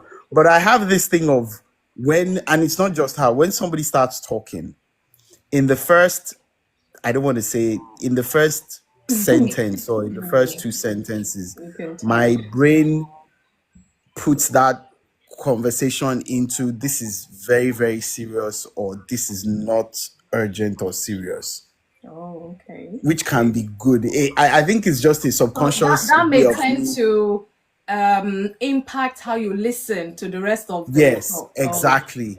So once she brings something up and she says something, and in my mind, I'm like, this is not major. My brain just automatically moves it to the not so urgent or major. Then everything she says after that, I might not take as seriously as I should, if that makes sense. yeah. So if she comes and she says, "Oh, this person's wedding is next week," I'm like, "Okay, fine. It's not major." My brain has moved it to the not so major bit. So she might now ask me the following Thursday before the event on Saturday about how we're going to do it. And I'm like, "Oh, sorry, I haven't even thought about it." And she's like, "But I told you last week." And in my mind, I'm like, "Yes, I know you told me last week, but my brain just put it in the it's not so major section." And that kind of drives her nuts. Oh, But it's just the way I manage information. But if it is something critical or something major, if it's brought up and I factor it out, okay, it's important, then it's locked in my head. okay. For the fact that she's there with you, and no disrespect or anything. Um, so this is how you tend to process conversations, yeah? So what do you think Yes. she can do to help you process such that like the wedding, for example, in a better way so that you don't even forget, you'll be the one to even bring it up. Are you I, ready I, for I don't think there's anything she can do, because that's a me thing. It's just the way my brain works. okay. Okay. So So I think what she does is, before, it used to really, really piss her off. It doesn't piss her off as much as So before. she's come to terms with it He's for come to peace to terms with, reign. that's just the way he is. We might need to remind him 2 or 3 times. you Okay. know. So I think that's how she's managed it. Okay. But unlike me, you can I can tell her something like that, and she can put so many things in the important container. I think her own important container is pretty large. Mine is very small. Okay. Kenneth, good news. So she can juggle so much stuff. I'm kind of like not like that. I think what I'm trying to say is, maybe I should. Like your switch, yeah, baritone. Yeah. You said the thing is off and on. Really? Yeah, it's like a switch. I think maybe I can try and increase the container of my so-called important stuff and reduce the container of not so important stuff. And the reason why I kind of process things like that is because my 13-year-old talks a lot. The moment he comes from school, he's talking for the whole day. Thank And you. if I don't move Respond. what he's saying into the not so important container, I won't be able to converse with him. Oh. So I can converse with him because I know how to handle all the information he's giving.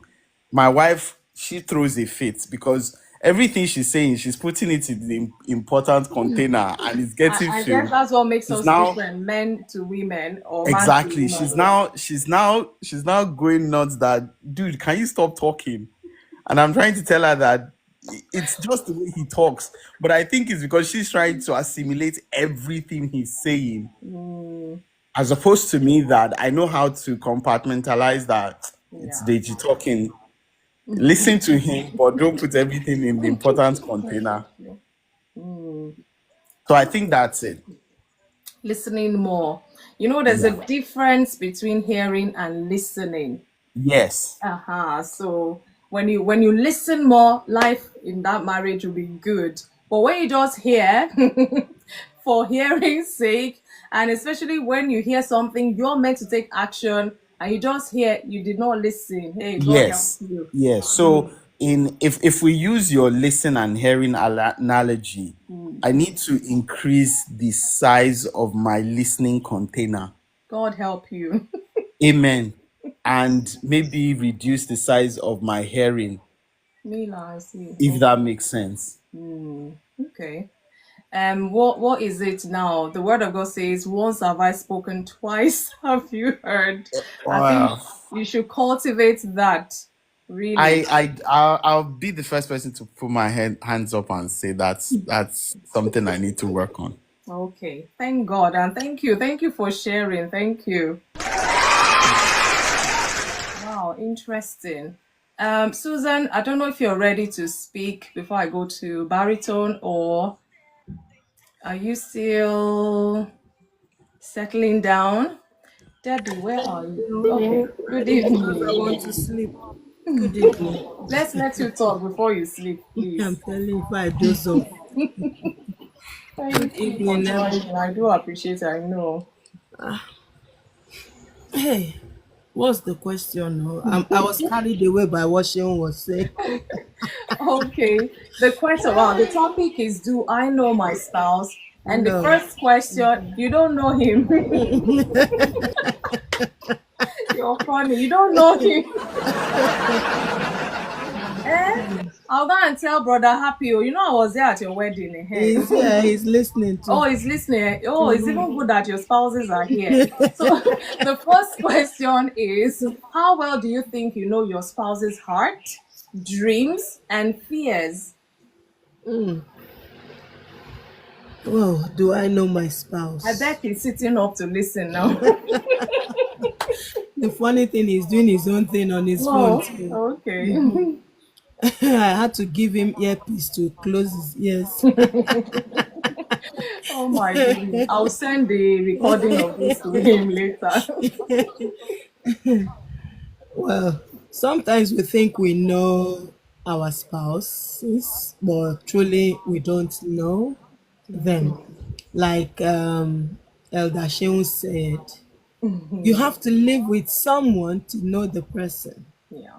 and time is a teacher. There are things you think you know, but when you start living with the person, you're like, I thought I knew this. Oh, wow.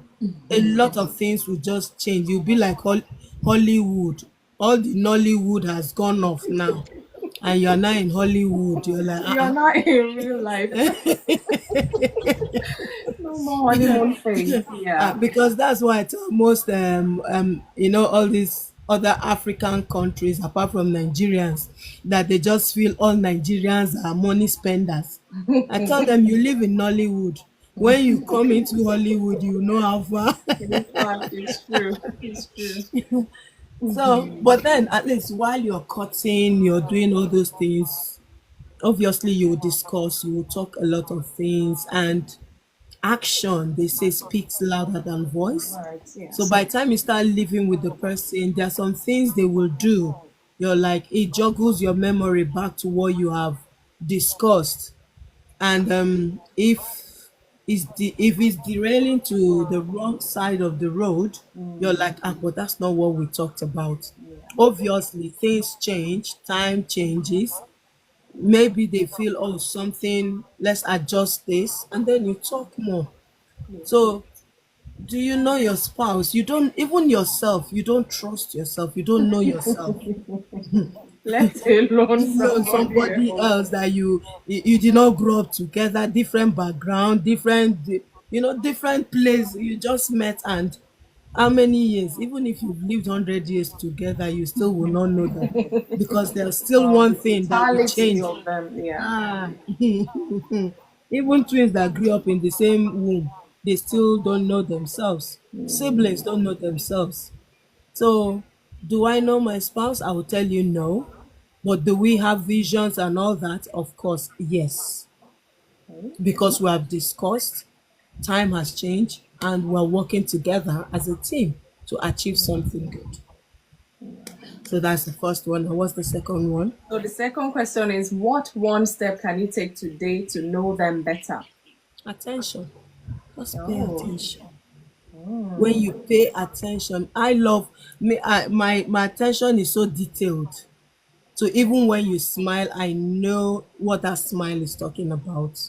When you give that African look, I know what it means. So that attention, you just have to pay attention to everything they do and you do.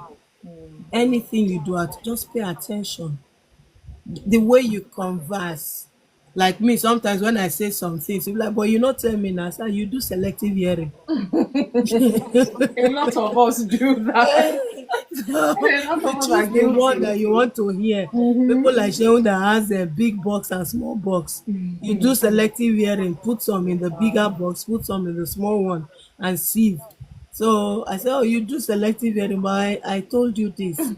But if you paid attention, you know that he was not even listening. That's So I true. believe paying attention is one of the things that you do.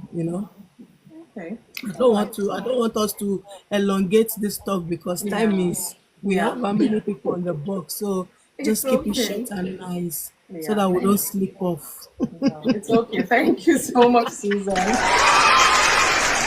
Wow, wow, wow. It's amazing. He said listening. Sean said listening. You said attention. Okay, interesting. We're taking notes today. Thank you so much for that contribution, Susan. So I'm coming to you, Baritone. Good evening. I hope you're good. And I see all the comments that has been flying there. So this is the time for you to tell us. No, it's true. Good Good evening. evening. Good evening, everybody. Yeah, that's why I felt this topic has been like being on a psychotherapy session on that couch where you're being X-rayed or Why so. not? I'm a therapist, so yeah, it's justified. That's why Sherwood is not saying much. No, but I mean, if you had gone for a therapy session, probably the same thing. And Oh the best gosh. part of it that the wife was, I mean, she's there listening, so it makes it even fun. I can see that the man was even cautioning himself because those looks just before Exactly. him. Exactly. Yeah, it's all good. Yeah. Okay, I so mean, the same question. Do you want me to repeat the question or no, where no, exactly? no, Okay, feel no. free. I mean, can I don't know. I don't know how. I don't know if spouses would really. When two people meet and they get to, or they date the court, and get to that point where they decide and agree that they want to spend their lives together. Um, Probably maybe because of attributes of um, each, the one for the other that they like. And just like Susan said, or both of them said, we shall, the moment you get into that house and it becomes a home, you're living together, things change. The person you thought you knew, you find out that you don't really, know the person, and it's even worse. A man, saying, "I know my wife." Boy, you never start. They say don't try to know a woman because she herself, she struggles to know herself. Yeah, sometimes she doesn't even know herself. Yeah, and throughout the the span, the lifetime of a union. If a man knows his wife 30%, he has really tried, though. What do you mean 30%? Because women, in my view, are um, It's okay.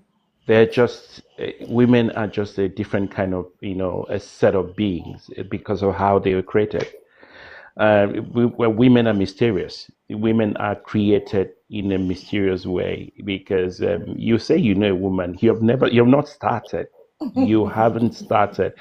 For instance, if a woman wants to keep something from you Yeah. and she wants to keep that thing from you for 50 years, she will do it.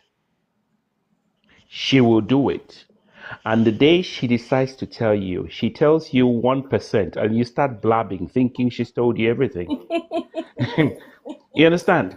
So women are mysteries. So for a man to go as far as 30%, he has really tried. Because a woman, that's why, this song from is it Katy Perry? Say, you change your mind like a girl changes clothes. You're hot and you're cold. You're yes and you're no. You're east and you're west. You're no and you're. So today, the woman may exhibit this personality, and you say, Nadi Coco be this. And tomorrow you see a totally different person. And I think this is not a game for women. It's just the way they are made, the way they're crafted to be this mystery. And the man is ever chasing after the mystery, getting to, playing the catch up game again and again. So, yeah, in terms of my spouse, yeah, we try. I know a bit. And What are you again, like, sorry, Barry? What are you saying, Susan? Are you supporting what is it's the hormonal imbalance Of vibes? course, that is it At now. what age? It doesn't matter. Don't worry. it We know doesn't matter the ourselves. age, oh. It doesn't matter the age. Eh? Let It me laugh. doesn't matter the age. Really? It doesn't matter the age. Your How can your a wife man know could. a woman? Even when God was creating a woman, the man was sleeping. How can he know her? 30%, you did well, Jerry. Well done. Okay, oh, no worries. Let me not go into that conversation. Okay. I mean, you could go. You could. I mean, yeah, for a man, you could go to bed and sleep and good night with his wife, and tomorrow, and she's happy as she goes to bed. She wakes up and she's carrying her face, and the man was like, "What is wrong? We went to bed happy last night." I'm like, "Are you okay?" Say, "Yes, I am fine." Like Shaun said, yeah. So you were like, "What have I done now?" So it's work in progress. Yeah, It's definitely. work in progress. I think that's the best thing to say because it's one day at a time, one day at a time, one day at a time. And what can you do? I mean, to make it better, like you asked. It's to continually, work on it. There are certain things that you can't change. That which is reality. Like that's why I said this thing is like a switch. It's off and on. You know, no middle way. There are certain things Hopefully, there's I nothing get you it. can do. Yeah. You just have to go with the flow and maybe as much as possible avoid things that bring conflict as much as possible, like try to where possible work as a team, where you have common goals and like Theresa May did say, the boy duty and girl duty, who removes the bin, to who does this, who does that, and then at least if you have duties, shared. These are things that bind. These are things that bring two people together. Like where it is possible to. Yeah, she's shaking her head.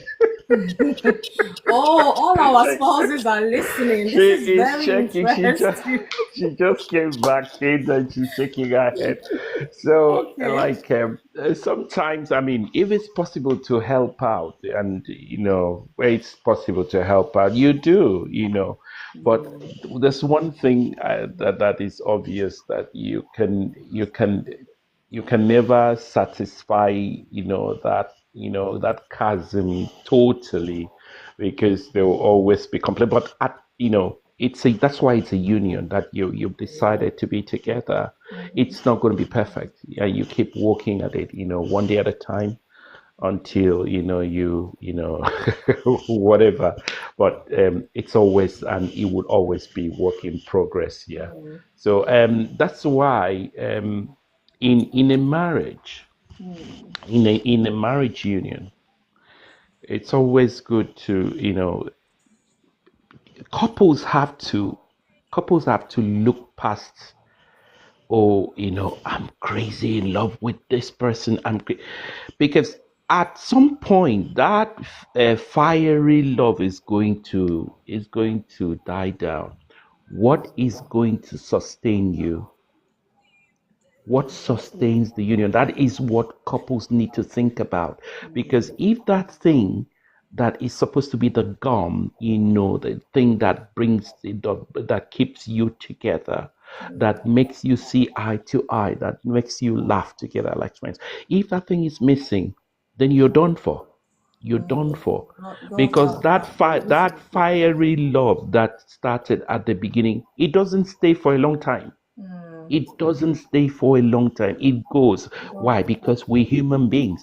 And that fiery thing is born of, what do you call it? Eroticism, erotic love. And it fizzles out. So what is your union built on?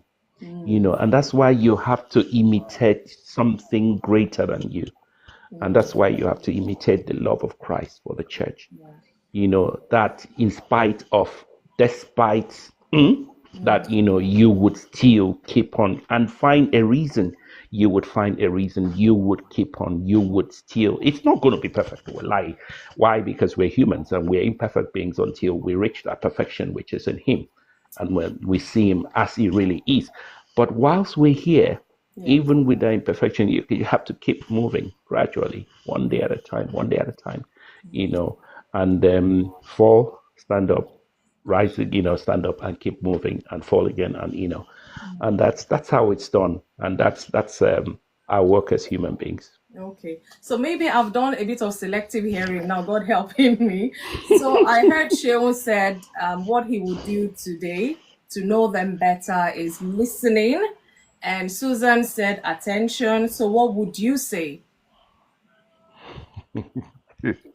I don't know, because like I said, I don't want to do everything already. So yours is I don't know. Us, Interesting. I, well, I think, I think there's, maybe, No, I she'll don't know just speak what, for so him. Let him say. I, Because I mean, like I we don't know say, what. every relationship is different. Yes, Yeah.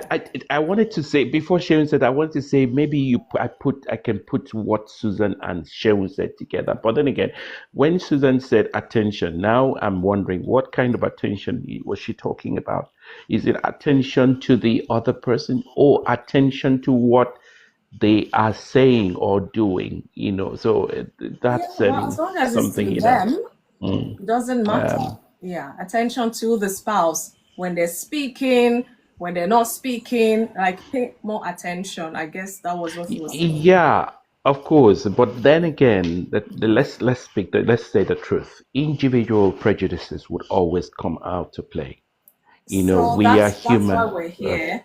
And Yeah. each person that has spoken, I've said this. I see you're trying to dodge this, and maybe because she's listening now, maybe you're the one blushing for her now. I don't know. So please, because if not, I'm going to register in my brain. I don't know for baritone. um, um, I think, this thing is hard to. It's really hard, but I'll go with what Yeah, please, one thing. Otherwise, my brain will stick I, with you. w- I would I'm go not with what getting you in Shehu said. trouble. Okay, okay. You don't have to answer a baritone. Actually, you I think I would go more with what Shehu is saying, listening. and yeah, listening, and go at it one day at a time, and try to always trying to do better. You may never get to do everything perfectly, but always trying to, in as much as your heart is in the right place and Yeah. you want to do right by them, yeah. So Okay. that's it. All right. Thank you. We got there eventually. So yeah, attention, listening, and what did you say now? You see what I mean? My brain is finding hard to to keep because all I'm thinking is I don't know, but you just said it now. One day at a time. Anyways, Yes, yeah. Keep at it. Keep working on it. marriage intact. What do you mean, Sheon? You cannot meet. What do you mean by that? No, no, no. He's saying I don't dodge bullets. Marriage is intact. Exactly. Exactly. You are good. Oh my goodness. No, no, no. Like I said, no, this live is not intending to cause any chaos anywhere, please. We're positive minded people. And the fact that there's so many people in the box, honestly, is it makes it more interesting because what A would explain or contribute will be different to what B will contribute. And that's why we have wealth of experience, wealth of knowledge here today. So people can pick and choose whatever they feel they can relate with. So it's fine. Thank you so much, Baritone. I'm coming to you, Kenneth. Good evening, Kenneth. I don't know whether Onoye was here before or he dropped or something. I'm not too sure, but I'll go by the people in the boxes so that I don't miss out anybody. Kenneth, good evening. I bet you've been laughing there as well if you've been listening and not doing selective listening. Good Good evening, evening. everyone. I was driving. I was driving. I went to pick my daughter from the Oh, school. okay. Okay. So I heard when Susan was Not speaking. speaking. Okay. Yeah. So what? I didn't listen. I didn't listen. I want much of the talk. So what is the So question? the topic is, do I know my spouse? Which I've Hmm. broken down. I'm not going to repeat the talk again. But the question Um, now is, how well do you think you know your spouse's heart, their dreams, their fears? And then when you answer that, I don't want to bombard you with the questions together. So when you answer that, then I'll ask you the second question. Thank you. For me, Thank you. I know up to 50% because you can't know 100% no matter what. At times when you think you know them more better, when they display, the moment you see that display, you will ask yourself, is this my spouse that I say I know? So I cannot say I know 100. Really? Oh my, you Yeah, again? that's true.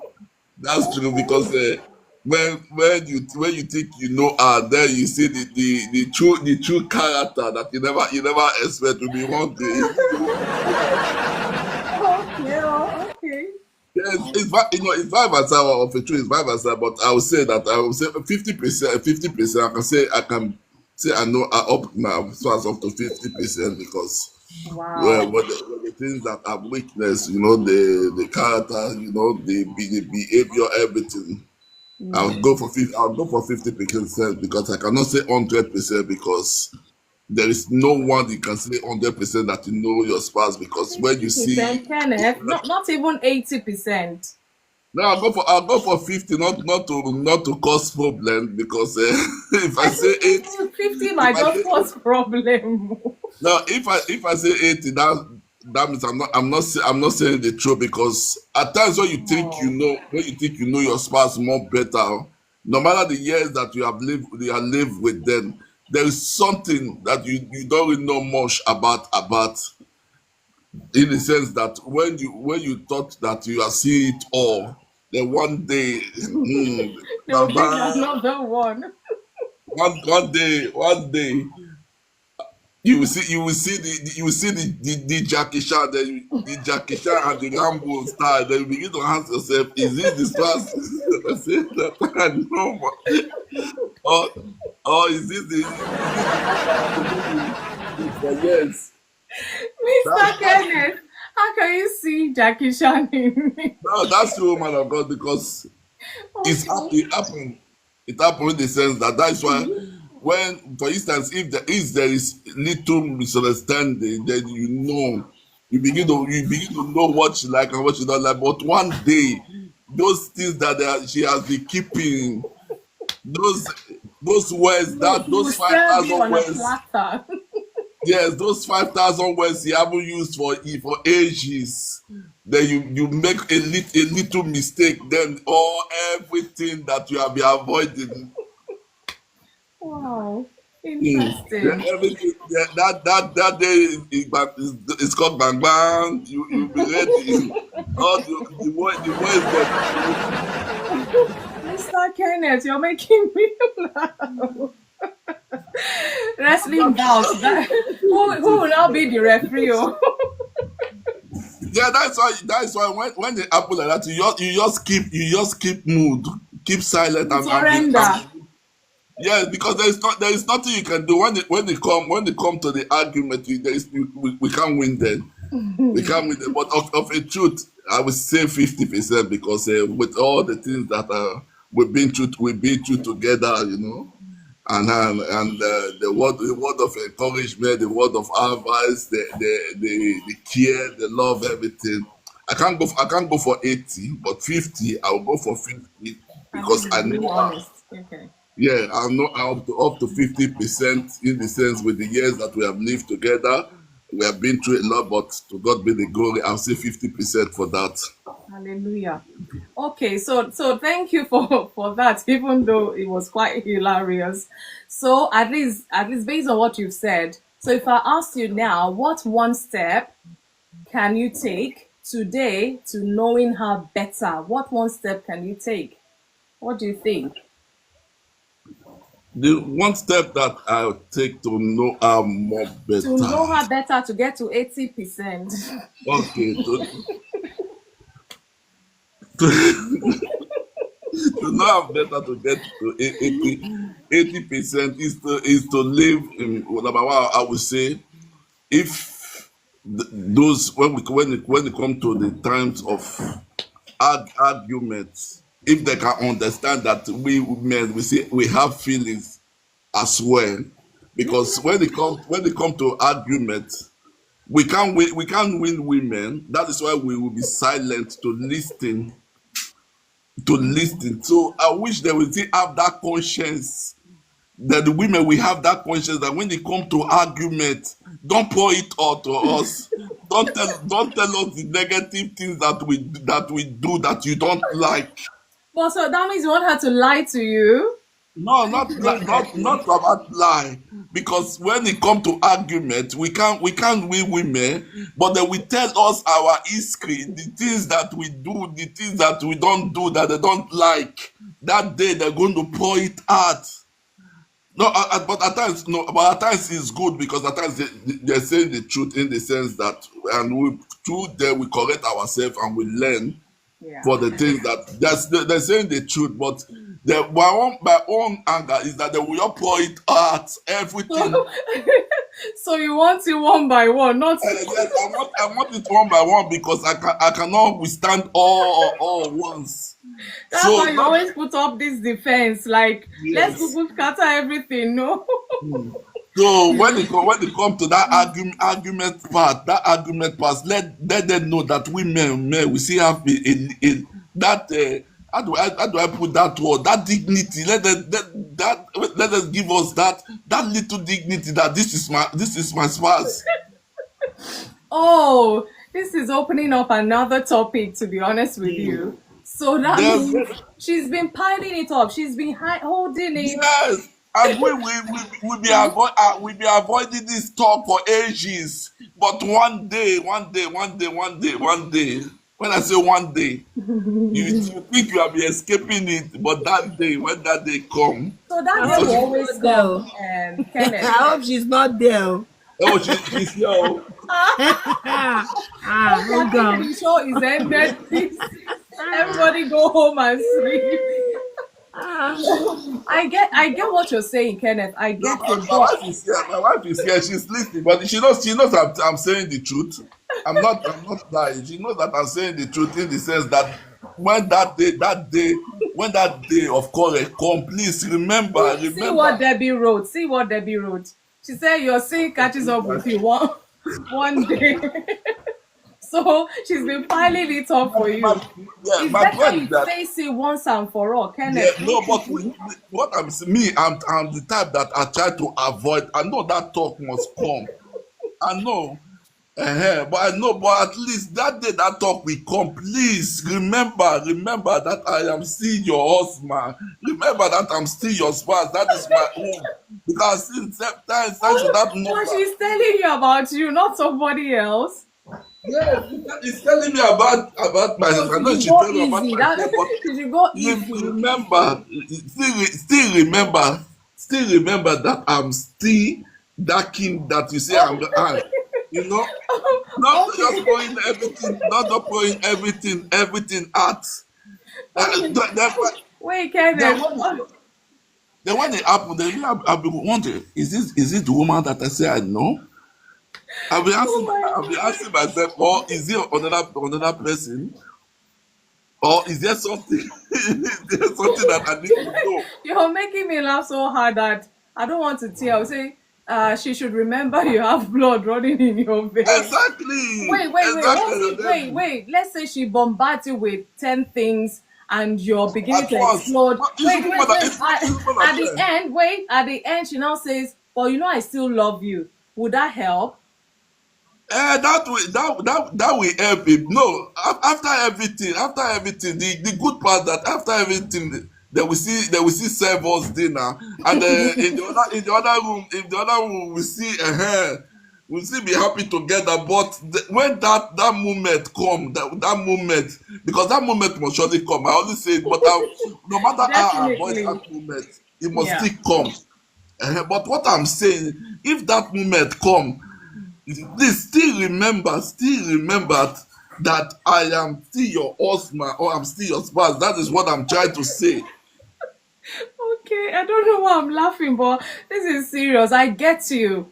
I get you because I mean sometimes when the what is it called now? When the tap is open, it's hard to control it. So Yes, all of it comes out. I but get women, you. no, but women we can control we know when the tap is open. Women we can control. We will not say everything, but I'm talking about the women. What The if that's how women, God created us? yes, we You know, know, but what I'm women saying, multitask. We don't do one thing one time. We do many things yes, all at I once. agree with I agree with you, woman of God. But when that day come, see have a little reserve, a And you little two reserve, should do better so she will not be bombarding you. uh, a little reserve for the next one, Okay. and not What just makes bomb. it so sure the next one will not be more than the last one? Eh? Mr. That Kenneth, is that is honestly, my that is, I get no, but you. it's form, sha, because through there we get correction. Yeah. Do there we know how to We'll do do things, how better, to honestly.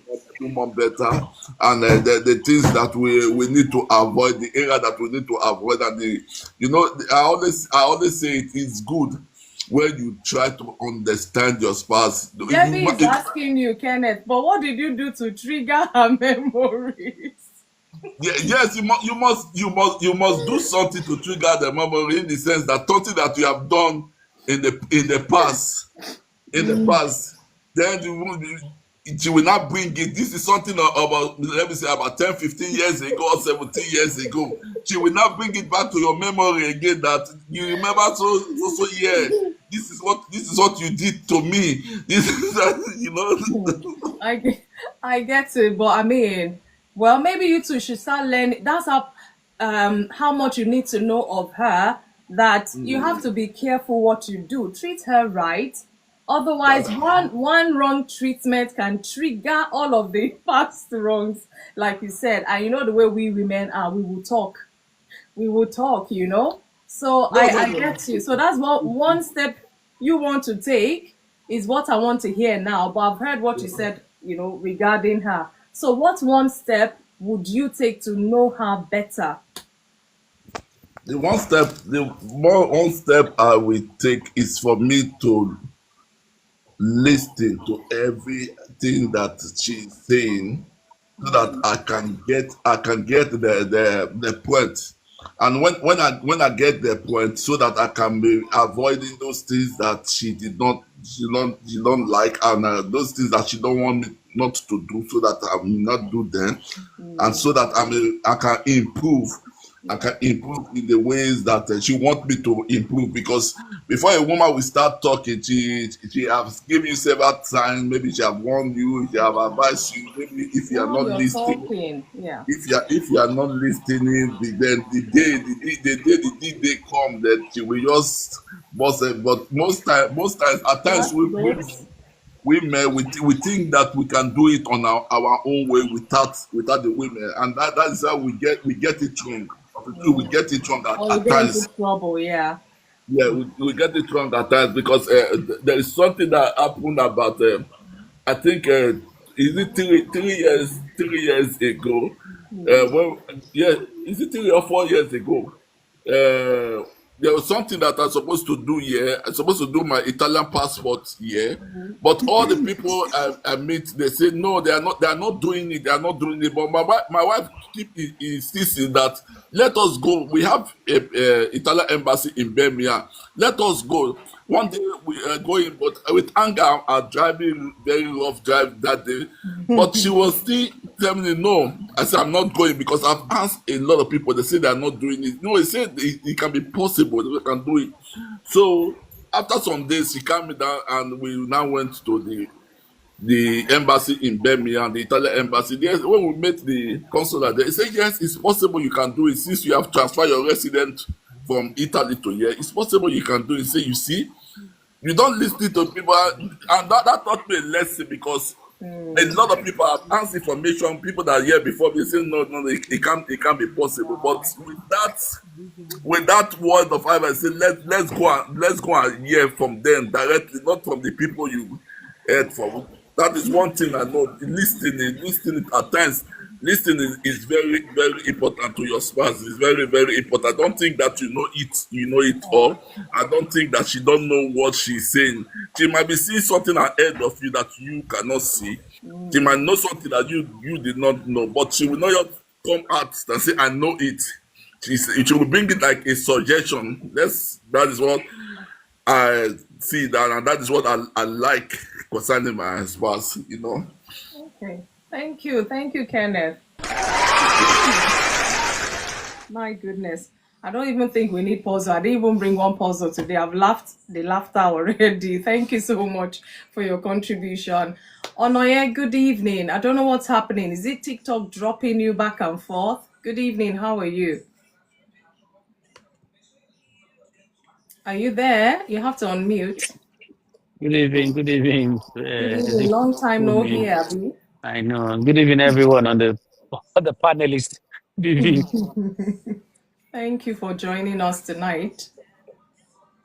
Thank you.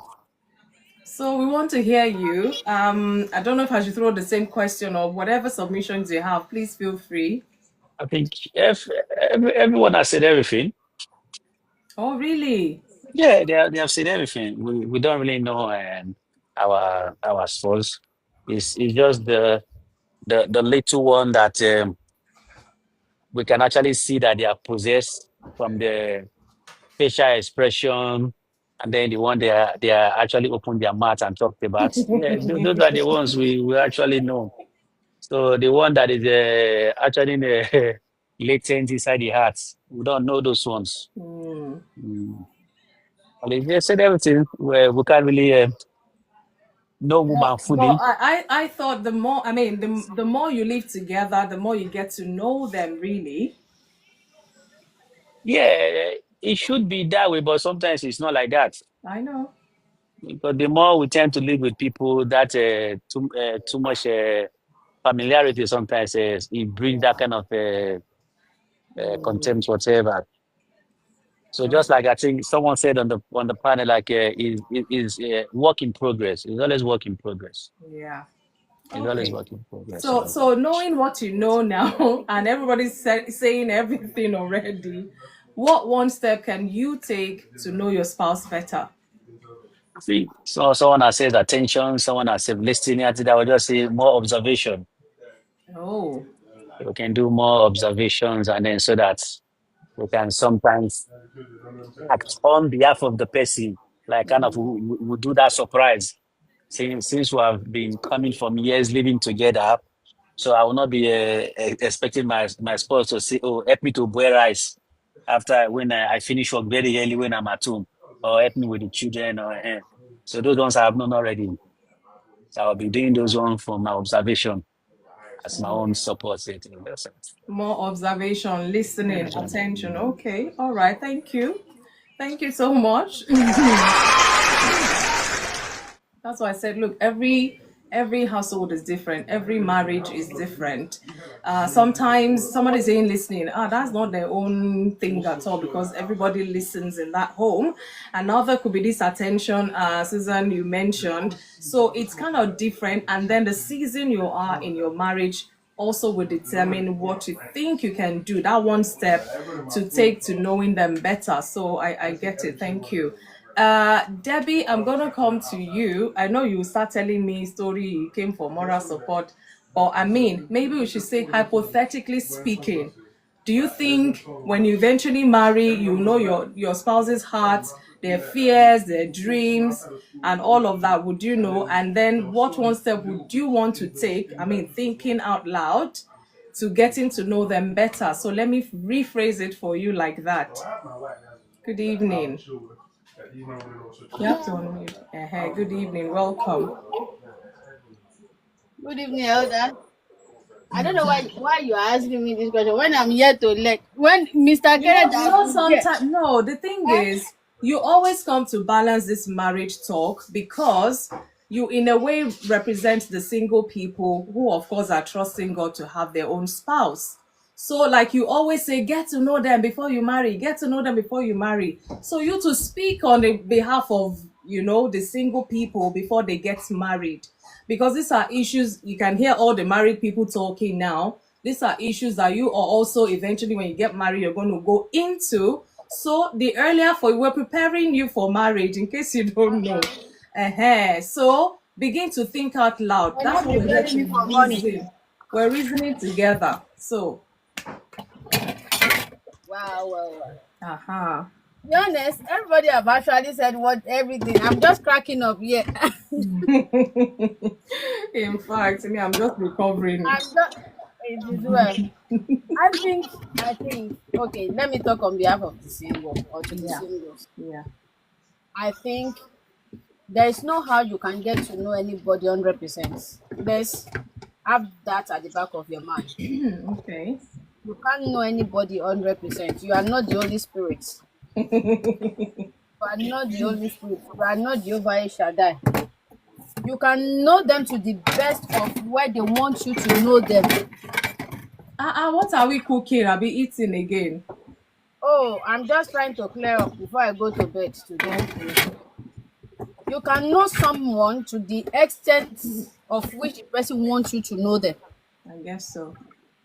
So I don't think you'll get to know them 100%. And by observation, listening, paying attention to them, you'll be able to know the things they are not talking about. Mr. Barrington, it won't be nice for you to see me in your dream. The way you are coming for me won't be nice that you will see me in your dream. I don't know why Barrington will go and look for trouble this night. At this early hour of the evening. And if they say you should give your life to Christ, you will not remember me. Don't come for me, oh. You see, he said we are friends. I'm trying to double check that. Well, I'm not eating akamu. I've eaten, I'm just clearing up. So, as I was saying, you can't get to know anybody 100%, but you can get to know them to the best of where you can get to know them through observation, listening, like everybody have said, paying paying good attention to things they are not things they don't even mention.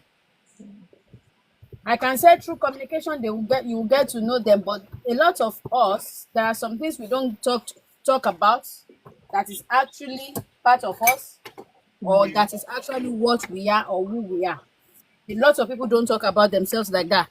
It will take you to observe, it will take you to spend time with them for you to know the kind of person they are. So for the singles, I'll say be observant, pay attention to the non-spoken actions, non-spoken but loud. Some things are not spoken about, but they are really really loud. You could through that you could get to know the person to some extent. I can't say you can know them all, because you'll be surprised that the person you think you know for 20 years, like Mr. Kenneth said, one day they will just do something and you'll be like deja vu. Even you'll be wondering. So with that, with a little prayer, the thing is, for all the men that have been talking here, none of you even mentioned that one person can help you to know your spouse. There is somebody that knows your spouse more than you know them. Eh? I will report you to the Holy Spirit. He knows you better. He will give me the secret of what you are hiding. Yeah? That's what I was expecting somebody to say. Because even if you pay attention as much as possible, if you what's it called, if they don't want you to know, it will take the Holy Spirit to reveal to you Good evening, Lakehide. I see that you. thing that you are supposed to know about them. Or it will give you a clue on how to deal with your person. You have to know the Holy Spirit to hear the Holy Spirit, you know. God bless you. You have to be very close with the Holy Spirit. Mhm. You see, it's a lot of work. Oh, yeah. It's a lot of work, because you have to first know Christ, then know God, know Christ, then know the Holy Spirit, and have deep relationship with the Holy Spirit. Yeah. For Holy Spirit to now reveal your spouse to you to an extent. So I would say, for me personally, if as you ask me this question now, communication the first one. Okay. That is just like introduction to know basic thing about them, but to know them deeper, paying attention, being observant, and listening to them, you will help. And if there is anything that is confusing me about how to deal with this person, oh, you people are okay where you are, okay, that's what the problem is. And when it comes to women, I don't think we are like that. Abi, my lady, we want to know you. You say what? Mr. Barrington said most men are okay with where they are, and I said I don't think women are like that. They don't want to know too much. Maybe the man is doing too much and they don't want to know for their peace of mind's sake. Wow. Okay, I'm learning. But I think if I really want to get to know you and it's confusing me, I will ask the only person that knows me and you better. Everything about you, yeah. Yeah, so they will help me. That's the only person I know that can reveal your secret to me. That's if there is any. I'm just saying, but that will be able to help. But like Mr. Barito said, it seems men don't really want to know too much like that. Maybe because, They can't handle it. yeah, maybe because of that. But that's my own thoughts. But thank you for making me laugh today, Mr. Kenneth. In fact, thank you so much, But Debbie. with Mr. Kenneth, it's so simple and he knows what he's supposed to do. I mean that's why it's so that all he needs to amazing. do is It's just to beautiful. listen. He knows that all he needs to do is just to listen, but because he wants to show himself until he lost. That's why the thing is, one thing knowing the truth is another thing, putting action to pursuing it, so to say. And everyone deep down, everyone truly, we all have conscience there. We know that If we do this, life will be better. If we don't do this, hey, life will be chaotic, so to say. But sometimes you just want to, I don't know what the thing is. Maybe it's pride or ego, or I don't understand what it is. As simple as just listening will bring peace for eternity, but you're not listening. And then you want that peace. How is that meant to work? You know? The God men will will help tell us. us. Let's see. I really want to hear Mr. T because he was giving some words there whilst I was giving my talk. And I don't know whether it's TikTok that is throwing him back and forth. Mr. T, good evening. Yeah, good evening. How are you? I'm doing well.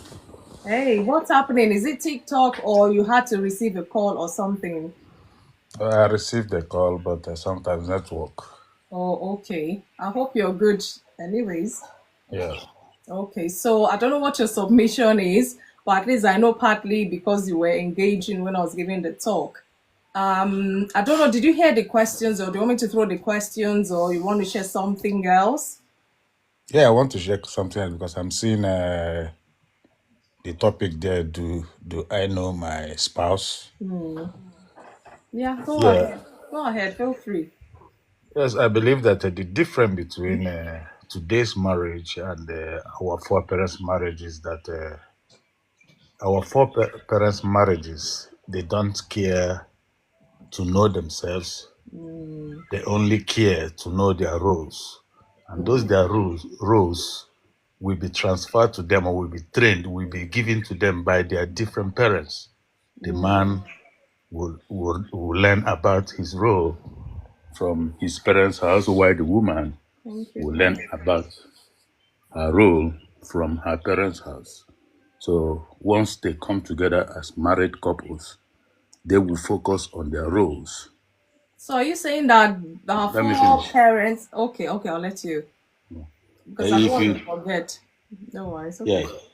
Yeah. if you look at their marriages that time, they are more successful when it comes to deal with marriages. They don't have much divorce. They might have a little divorce, but they are more successful than today's marriages. So because they focus on their roles, they focus to know their roles and live according to their roles. But today's marriages, they focus to know the couple themselves, not about their roles. So in that case, that is why they introduce some names. They're telling the husband and wife calling themselves daddy, mommy, sweetie, honey, all those things. These are because our foreparents doesn't call themselves with any names. They are just focused on their roles and they did it perfectly and it works.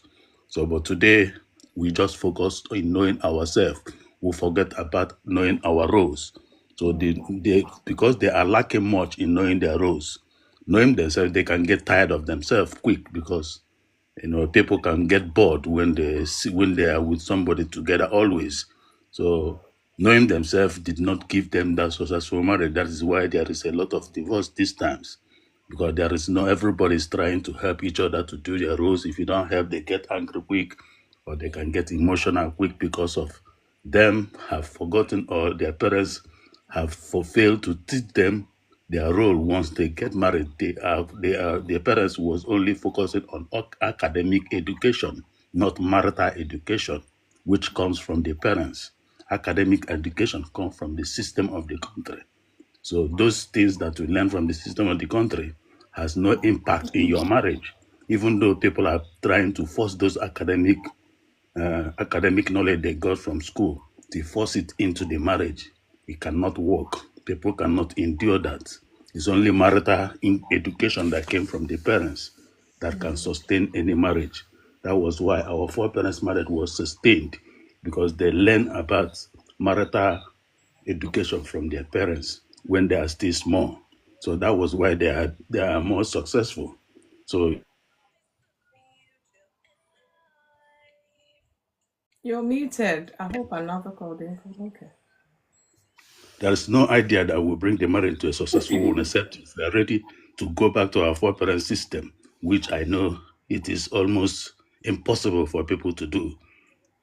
They would rather remain in this world and become single mothers and single fathers than to go back to the ones that was very, very successful. We are trying to use so many ideas to get this one successful, which is impossible no matter what we do. So this is the only thing that I want to add. Okay, so I don't know if you're married, Mr. T, because Yeah, I'm married. okay, so how well do you think you know your spouse's dreams, her fears, her heart, Like what I told you, my wife's. I don't know my wife very well, and I don't care to know my wife, but I know that she knows her role in the marriage, and I know that she knows her role because I can see her, I can see the way she perfectly did everything that I was expecting her to do without telling her to do it, because these are the things that the parents has to teach her when she was still small. She came with her roles, and I'm dealing with people's roles, not people's way of life or how they behave, or trying to know her very well. No, I don't know her, but I know that she knows her roles.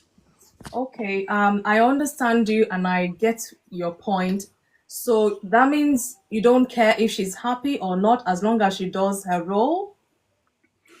No, she is happy doing her role, so I know that she's happy because what. Whenever you do what you know how to do best, you'll be happy doing it. Even some people might see it very that is stress, but to you, because you know it, it is not stress for you. So she's always happy doing that. Well, I wouldn't know. I don't know if there's any statistics to our four parents successful marriage because I mean, what I know or my understanding is quite different. A lot of our forefathers were not happy in that marriage, but because of the culture, you dare not divorce, you dare not separate. All of them kind of had to stick in that marriage. But if you not tell me it's successful, really, we cannot gauge that. However, I mean, they are the ones that are passing this knowledge of marriage to the next generation. And this is where we are at today. So if they've been passing down this good thing, marriage should be very, very good these days. But you and I know what marriage is today. So then, if you want to blame anyone, who should we blame? We would have to go back to those four parents. What have they passed down to the next No, generation? Or what is happening? I might be wrong, because if I go by no. that statistics you've given, I mean, it can be interpreted in so many ways. Everyone that lives in Africa knows that the marriages, those even though their husband do marry multiple wives, the marriages do they have a successful marriages more than today. The reason why they fail to pass on those knowledge is because of the education, the Western education that came.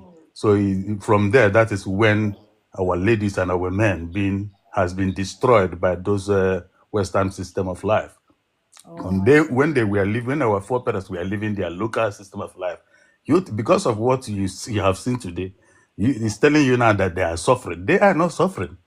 Just like in the West now, when they see like Arabic women covering their face, married people cover their face walking in the street, the Western will think that the women are suffering, but the women are not suffering. They are just enjoying that covering of their face in the Arab world. That is their lifestyle. But the people, because of what they know from where they live, they think that those people are suffering. So our foreparents was not suffering because that is the only thing that they know. They live according to their marriages with their fellow women that they marry them 2, 3, 4 wives. They are enjoying their marriages. Oh. So, I mean, I don't know if there's any. Thank you for your submissions. I do understand. However, I mean, it can be debated, so to say. So, there's no point asking you the next question because I was going to ask you what one step would you take today to know your wife better? But since that is not a thing for you, Mr. T.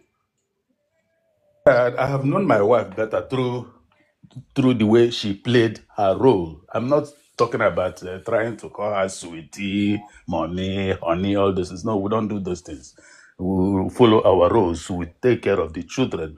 We make sure that our children have a good cultural life. We make sure that we avoid anything that will bring anything to destroy their way of life by introducing some of these westernized mindset and all those things.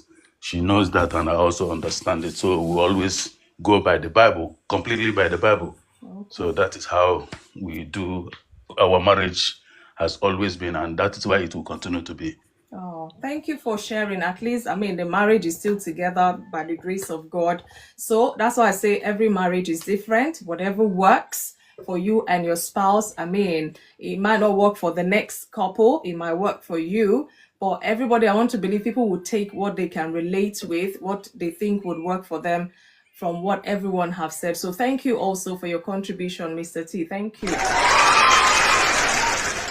Welfare to wealth. I've been inviting you, but I thought you had gone to sleep even, but I see you're still chatting away. So please, let's hear you. Maybe we'll kind of round off with your submission. I'm going to bring you up, please, if you don't mind.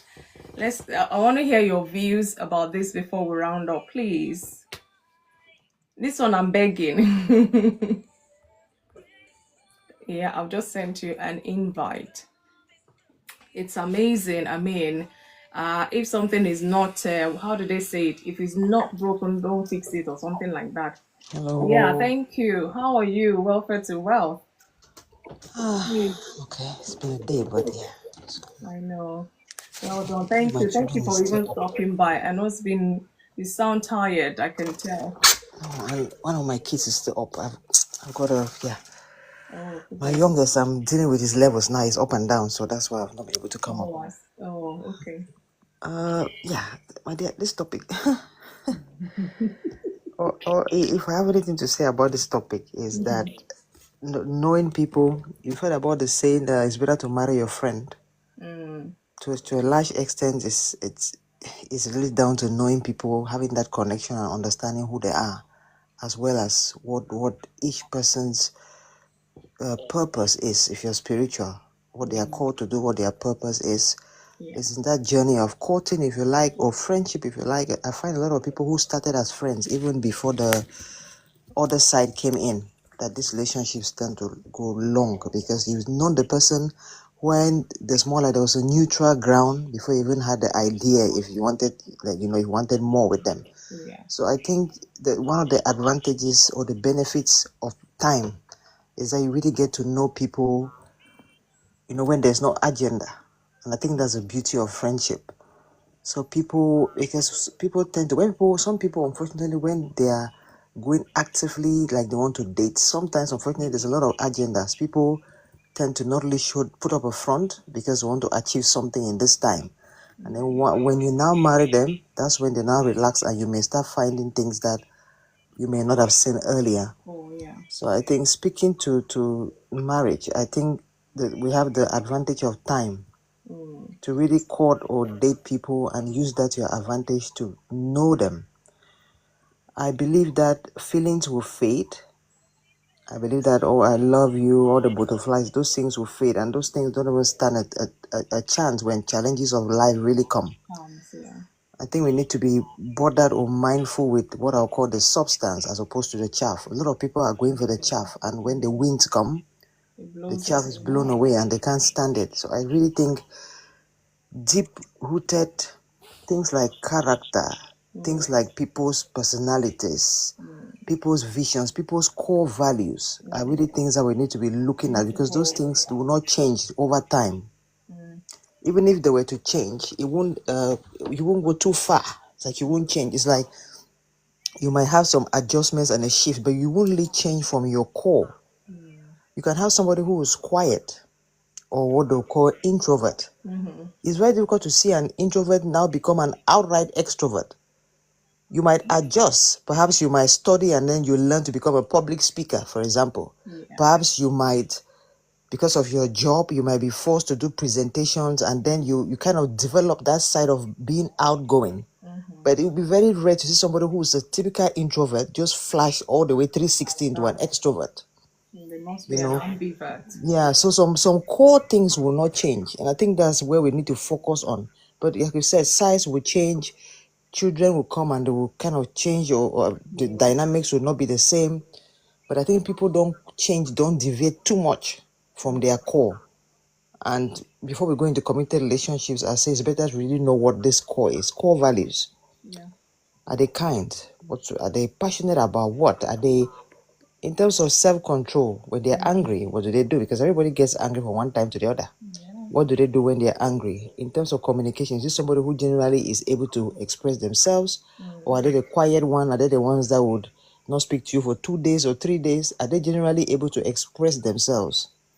Because those things will not change. You may say, I really don't like this. I like us to talk.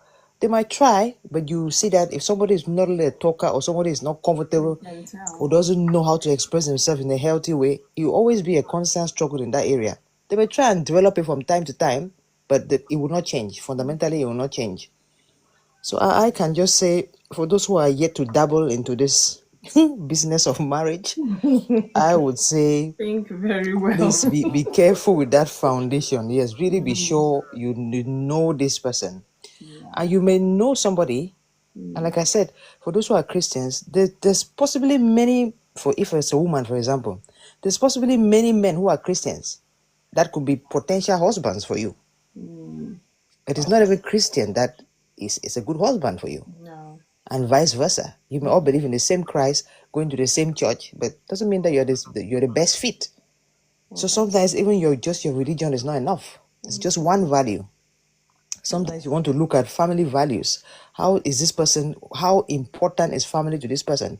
Because for example, if you come from a closely knit family, you have a close relationship with your parents, close relationship with your siblings, and you're going to commit yourself to someone who perhaps is from a polygamous family, who has had really, difficult on that side of town. Complete is like north to south. You will struggle, and somebody may say, "Well, that doesn't count." Let me tell you how it will count. For most people who don't have a close knit family, there will often be a level of jealousy for the person who has a close knit family. Yeah. Sometimes you find that you want to go and see your family, or maybe they want to visit. You hear things like, "What, again? Or your parents are coming again? Or you're going to see them again?" I know. Because for them, they hardly speak to their parents. Perhaps they are even at loggerheads with their siblings. So it's almost strange for them why you are so close to yours. And for them, they see like it's overbearing. Like, why? You know? So that's how those values will clash. And in their own right, I mean, everybody, they say you don't apply to go into a family. You're born into a family is what it is. But because those values are not the same, you find that there might be a clash. And you don't want to be in a position where you're also saying, well, let me not see my mother as often I would like to because I don't want to upset my husband. Again, that's not a prison you want to put yourself in. No. Not You at all. know, you want to make calls to your siblings, you're hiding because you're scared that they might say you've been on the phone all this while with your sister again. Or you're not just talking to your sister in the morning. You don't want to live like that, where you can't do those basic things that are important to you without feeling like you need to hide or as if you need to tiptoe. That's because again values are not, they don't align. The So same. I'll say alignment. The more aligned you are to somebody, the lesser it will reduce the chances of conflict down the line. There's no perfection. It doesn't matter how, even identical twins, they still have their differences. But at least it will reduce or lessen the things that you conflict or argue over. Yeah. That's the whole point. So, ladies and gentlemen, if you're not yet married, you're dating one woman, one man, don't rush it. Use time to your advantage and really look into the things, substance, the things that will stand the test of time, not the chaff. And please do get some counseling and guide. Get a coach, get a mentor. Don't decide to marry a woman all by yourself, and don't decide to marry a man all by yourself. We need a lot of things to put together to come to that decision. Because if you get it right, you will enjoy life, you'll be blissful and less stressful. If you get it wrong, okay, that's all I'll say. Thank you. Thank you so much. Thank you. Wow. Another insight into this topic. How well do you know your spouse? Thank you so much, Welfare to Wealth, for your contribution. I was going to come to Elder Adigbenga. Oh, okay, you're back because it's like maybe you received a call or something. Good evening. Thank you for coming back because you were here when I was giving the talk and you said you'll be right back. I'm like, I'll keep my fingers crossed. So thank God you came back before we finished. So good evening once again. I don't know how much of the talk you heard, but at least from the topic, I have two questions I've been asking. I can ask you the question, or if you have something you want to share with us, please. Oh, thank you for the gift. Let's rub minds together. So, Elder Adebenga, are you there? Yes, I am. Good Evening. evening. How are you? Very well, thank you. And you? Good I'm evening, good. I thank everyone. I thank God. Yeah. Debbie Gazim, how are you today? Where is our Very brother? well. From your voice, I can know you are very well. I don't need Oshé? to ask much. No fight. Mhm. Yes. Well, good to be here. I did not get the question here, but I did hear the submission. Okay. Yeah, I can ask the question. I have two questions. So the first one is, how well do you think you know your spouse's heart, their dreams, their fears? Do you think you know? Then I'll ask the second one when you finish with that so that I don't rush you too much. How well? I think it's men's perspective we're really dealing with today. Hey. Hmm. Wow. What is comments? Consult the oracle. Please keep it simple and real, please. Well, the truth is this. Um, I've witnessed many relationships, Okay. you know, even from school, people we think are perfect match, that they were doing this lovey bird kind of relationship, Lovey, yeah. and they did not even end up together. They were living together in school, doing Wow. a lot of things together, At the you end know. of the day. Relationship has to do with goals. And it takes two people to be in it. Definitely. Now, some people are natural submissive people. If I've seen a lady that would naturally yield to her husband's will because she appreciates his style of leadership. Okay. Meanwhile, some would not even agree. Thank you, guys. Thank you. If you get what I mean. Yeah. So leadership, knowing your spouse begins from the very little detail. How submissive are you both to one another? As we read in the book of Ephesians, I'm not so sure if it's chapter 5, Mm-hmm. submit to one another, submitting to one another. Yeah, from verse 21, I think. That one. Yeah, exactly. You know, um, the Bible teaches us that men should submit for woman to follow suit. And our understanding of the scriptures also might be of great help, good advantage, if we both learn together. And, we should appreciate the lives of people like you who are devoted, committed to building homes, counseling. If we look at even our walk with God, It's a lifelong process. We learn every day. Indeed. So I don't think anybody can ever say they know somebody in totality. But yeah, there can be little understanding of likes, sizes, little details that, oh, understanding what do you think your husband or your wife can do in this instance, you know? And I know some people, if you ask them, is it morning yet? Ah, I'm not sure. It looks a little bit done and it looks a little bit no. Thank Let you. me Thank you. discuss with my husband. Good night, Chill. Thank you. Well, 30 greatness. Thank you. You know, they always come to discuss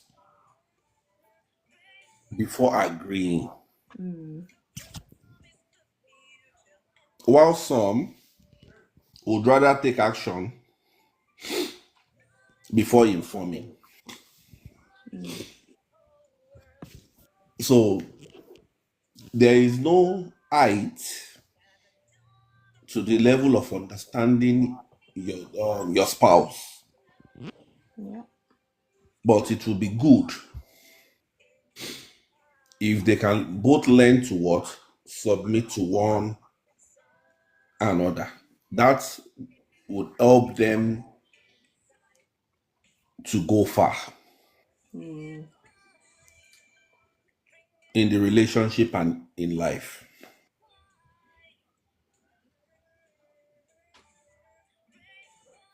So that's my submission on that. Okay. Thank you for that. So, I mean, knowing what you know and what you have said now, what one step do you think you can take today to know your spouse better? Well, there is no two-step than spending quality time together. Okay. You know, if you don't spend time, how can you know? How can you learn? How can you understand? We all are here at this time sacrificing to pick one or two. So that time is very crucial and essential in knowing, in understanding.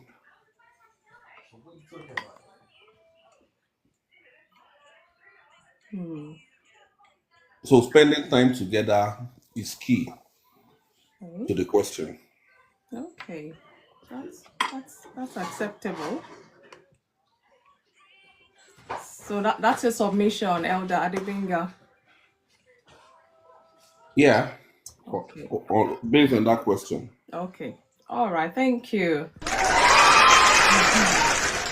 Well, I mean, You said there are two questions. Oh. yeah, you've answered. I said the first one is how well do you think you know your spouse's dreams, their fears, their heart, and all of that? And then that's the second question. What one step can you take to know them better? Which you have answered. Oh, okay. Okay. Yes, All right. spending Thank you. spending time. Sheung said attention. Somebody said listening. I mean, Susan said attention. Somebody said listening.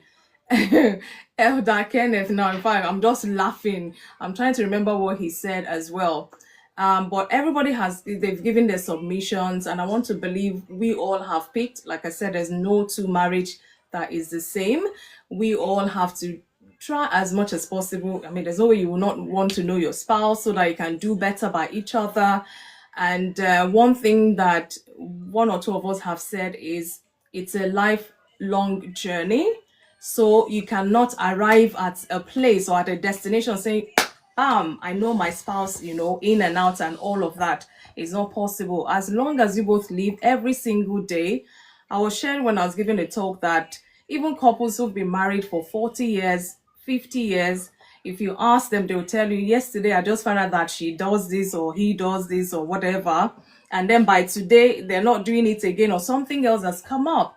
So these things, you can never know each other fully. That's my belief as well, because we're growing, we're evolving, we're developing, maybe seasonal or in levels or stages, and we just have to keep up with one another. Otherwise, you just find out that you're living with a stranger because they are this that you don't even know. I mean, or you compare to the person you met when you started the journey to where you are at, say 5 years into the marriage or 10 years into the marriage, and you're beginning to think, did I marry the wrong person? No. I think sometimes we need to change our mindset. It's not like we married the wrong person, because nobody forced you to walk down the aisle. You made up your mind to doing that. But at that time, whether you're thinking you know them fully is another thing altogether. But what we're trying to say here is, in as much as we want to be in that marriage relationship as God has planned it, it's on us to get to know our spouses. And this is the only way we can have understanding, tolerance, compromising, resilience, a lot of things, sacrificial love, all of those things, because otherwise why go into it in the first place? And know this, there is no perfect husband, there is no perfect wife. Everybody is trying their best, I believe, and we'll get there by the grace of God. And that's why I always say, when there are issues that seems beyond us, let us go back to the maker of this marriage institution, which is God. He has the answers, the solution. Debbie was saying, get to know the Holy Spirit. Holy Spirit will tell you a lot of things about your spouse. Whether you hear them or not is another thing, because it will do you a lot of good. You're seeing this spouse in a new light, you don't understand, you're confused, and you have a close relationship with the Holy Spirit. He will tell you, in this season with this person, be patient. In this season with this person, let them be accountable. In this season, he will tell you the steps to take. But if you don't have that relationship with the Spirit of God, the creator of marriage, it might just be a bit difficult. Can I rejoin on something Welfare said? Please, Baritone, please feel free as we round up tonight. Yeah? You have to unmute. Thank you. Thank you very much. Yeah. All right. So it's just something she said about, that some people get into a marriage with an agenda. I think it's it's just too easy to say that, because Well, it most does people happen that sometimes. Not yeah, often. I think very few times, maybe more than not sometimes, I would say, because I think what makes it look like people are a lot of people go in with an agenda is because maybe when you settle into the marriage, you find out that this person changes, and you feel he had or she had an agenda. But human beings, we are so dynamic. We change every day. Of course, all the And time. especially in a marriage relationship, when people settle in, realities dawn, and things change, and people keep changing.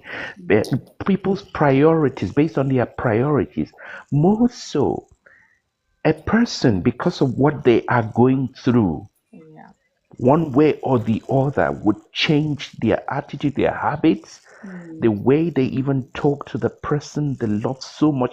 It doesn't mean they don't love that person, but just because of something they are going through, that person becomes it starts sounding like assistant devil or assistant Satan, you know, and you'll be like, my God, is this not the same person? But it's just because of that the person is going through a season, Something. Yeah.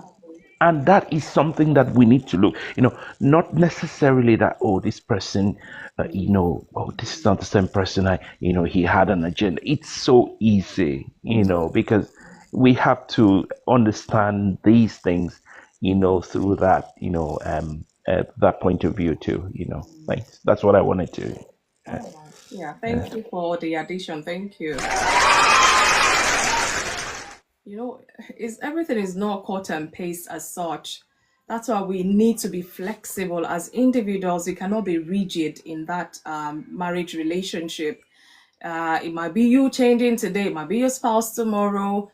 everybody's changing at one point in time or the other. So we have to be open-minded to receiving them, to understanding them, to supporting them even, because these things sometimes is beyond you. There's certain growth that will come naturally, and you can't even stop it yourself. And if you can't even understand it, you can't stop it.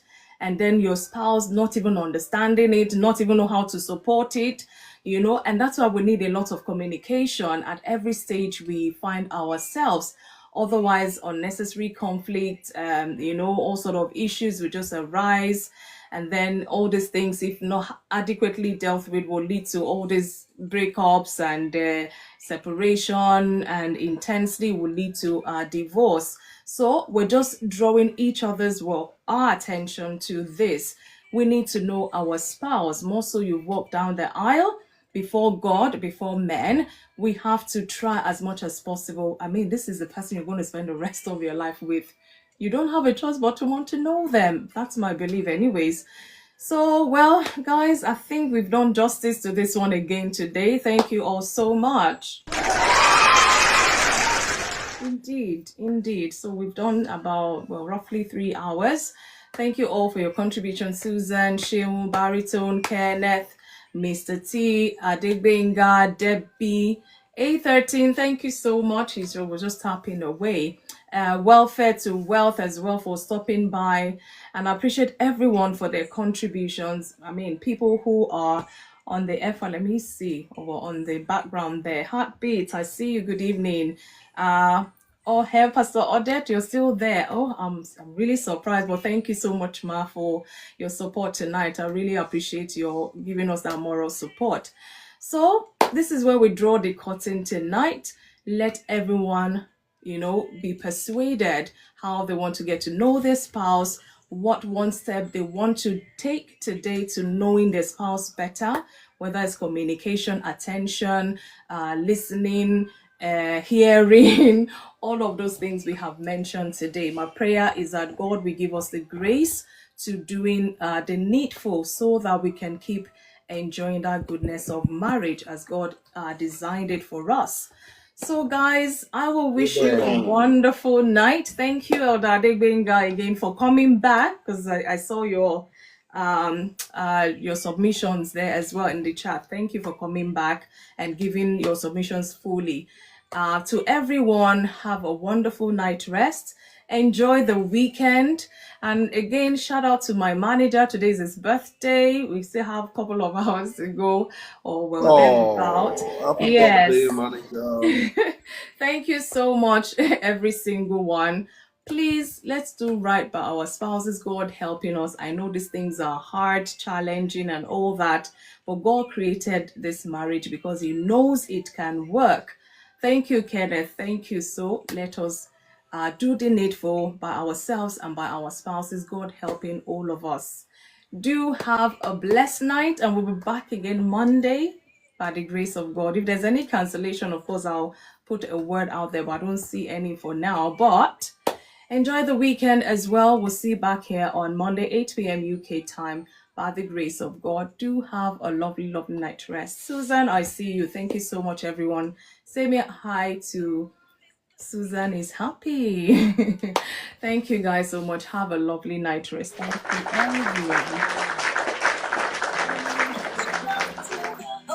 Good night. Good night. Thank you for tapping. Thank you. Let the dawn of a new day bring understanding and love. Happy weekend, everyone. In advance. Good night.